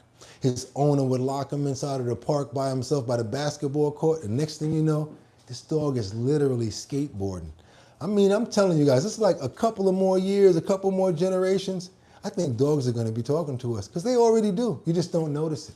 Their motions and the way that they move along with their owners, they're already talking without words. Trust me, they are. And then they got those little buttons. Feed me, bitch, bitch. You know what I'm talking about, right? When you program the buttons and they know which ones to press.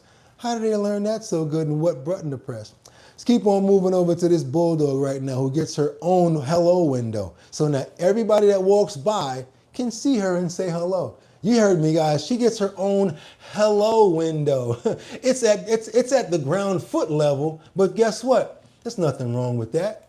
This dog used to sit in front of her front yard fence and she'd try to get a glimpse of the outside world through the tiny openings between the wooden planks. Little sausage dog. Until one day her owners thought, why don't we just punch a hole through this thing? Hello, what are you doing? Now she has a special front row seat to the street. Meet Betsy. 3 years ago, Betsy was adopted from a rescue by a couple in Manchester. When John and Jane first brought her home, Betsy was so excited and they instantly fell in love.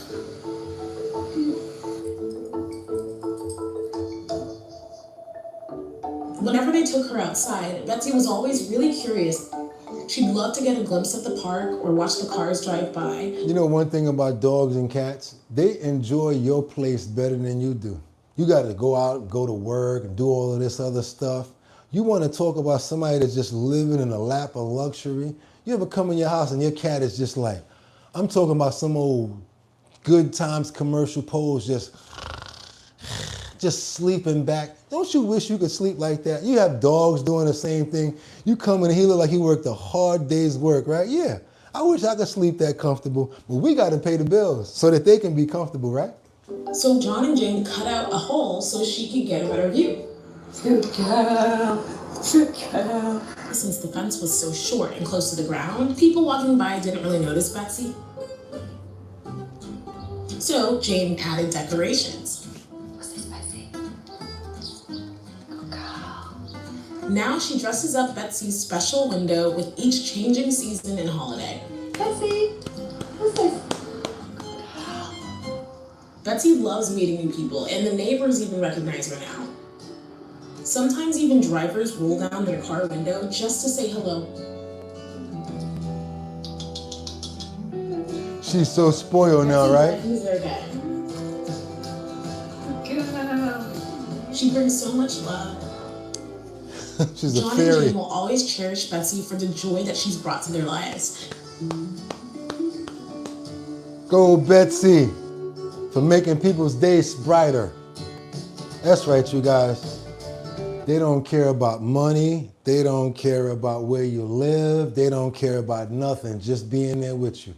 You ever notice that? You never have a friend like a dog. Your friend will be like, yo, I got to be out, bro. I'm not going to be sitting in front of the house with you after your girl kicked you out. It's about to rain, blah, blah, blah. Your dog, though, that dog will be right there with you like, as long as I'm with you, master, I'm good. You know that? Dogs will be, they're the most loyal, I'm telling you. Your friend will be gone. I'm going to my homegirl crib. Yeah, out of there. Go, Betsy. I met this pit bull. Let's keep on moving forward, you guys. I can't do all the stories on it. I can't do them all because we got more show to do and I got more work to get to. You guys, you know how we do it. We can't keep going that long, but you know what you can do? You can stick around for our big premiere that we got coming up in, 11 more days? That's right, you guys, about 11 more, maybe about 12 more days. Let's say 12, 13 more days. That's when we're going to be doing the 600th episode of Our Bottom Line. And we're going to hope that you guys tune in because we're going to be going extended longer. We might even go all the way to 11 o'clock. Whoa, that means I got to have a whole big show ready for you guys. I might have to even pack a lunch, right? But it's all good because I love being here with you guys and I love doing this show. You guys give me the light every single day to keep on moving and doing what I got to do. And you know what else we're going to be talking about as well, right? If you want to get your business out there trying to be a lawyer, maybe you're a traveling salesman, I don't don't know what you're doing, but you got a promo and you want to send it on over to us, guess what? We almost have 75,000 subscribers. So if you're a member and you're already subscribed to the channel, we will put your promo up in our post notification area. There's only one catch. Like I said, well, two catches. You got to be a member and subscribe, and you got to send it over in 1080 by 1080 size. That's what YouTube is calling for. That's the size that's required. Also, you guys, you know what I'm going to tell you guys next. I can't wait because we're finalizing, and I keep on saying this, but you know what? I'm not going to stop. I was told in the 6th grade, you cannot stop an idea once the time has come. So we're talking about the Show Your Talent search, the talent search that we're going to be doing in all 5 boroughs of New York. Manhattan, Bronx, Brooklyn, Queens, and in Staten Island. Also, one person from here will be able to be in the talent show too. We're gonna bring everybody together, and if you win your borough, boom, that's $250. After we get all 6 people together, we're gonna make you guys all compete for the $1,000 super prize. Right there, you guys, sponsored by Big Drip Hard Punch. I'm gonna be your host as well as one of the judges, along with my DJ Don Dada. She's got a party coming up this weekend. Look inside of the Instagram as well so you guys can know where to pull up to. That's right, you guys. It's called the Show Your Talent search. And all you got to do to be a part of it is go to the website, www.drinkbigdrip.com. You see it right there when Miss Swanza said it. You want to get lit? You got to drink Big Drip. Go to the website. Put your email address in the first page. Make sure you're over 21. And we will keep you posted on what locations we're going to be at, having the fun and the Show Your Talent search. If you guys want to send in content for the health and wellness section, the email address again, bridgethisllc@gmail.com, or join the Discord because you can just send the information directly over. And what are we doing? Boom. Boom, just got paid, boom, boom, send the super chats, boom, boom, over our bottom line. That's right, you guys, send over those super chats and all of the love that you guys can.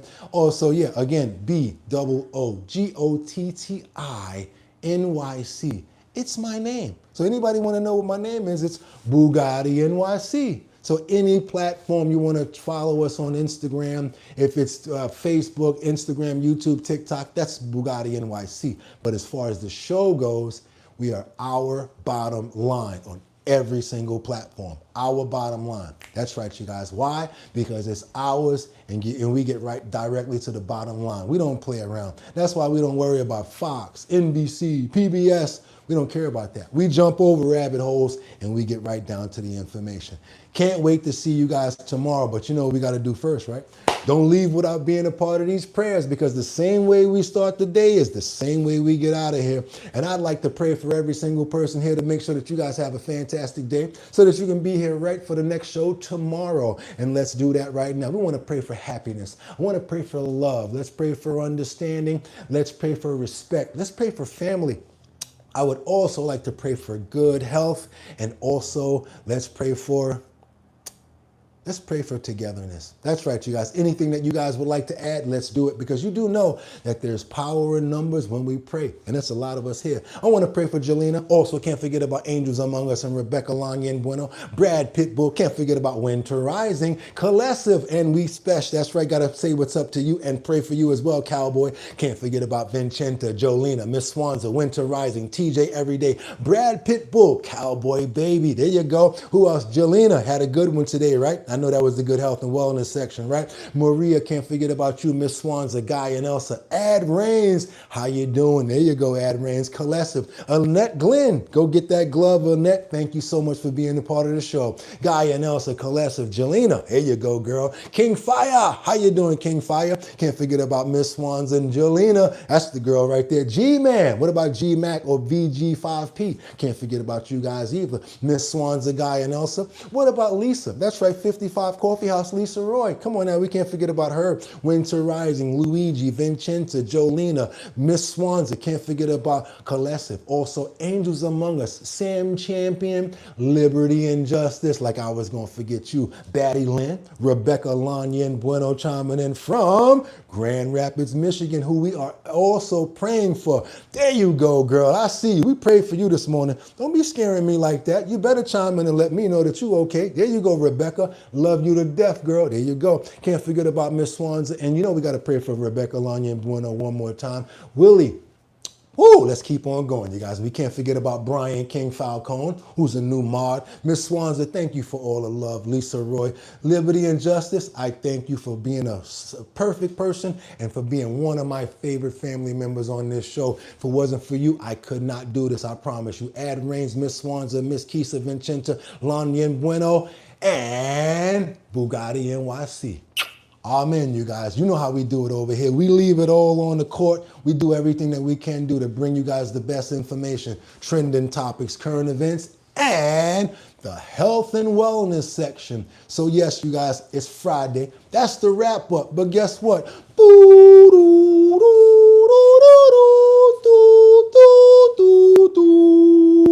Just like the lace fronts, we keep on going throughout the test of time. And damn you, we will be back tomorrow for another episode of Our Bottom Line. You killed my master.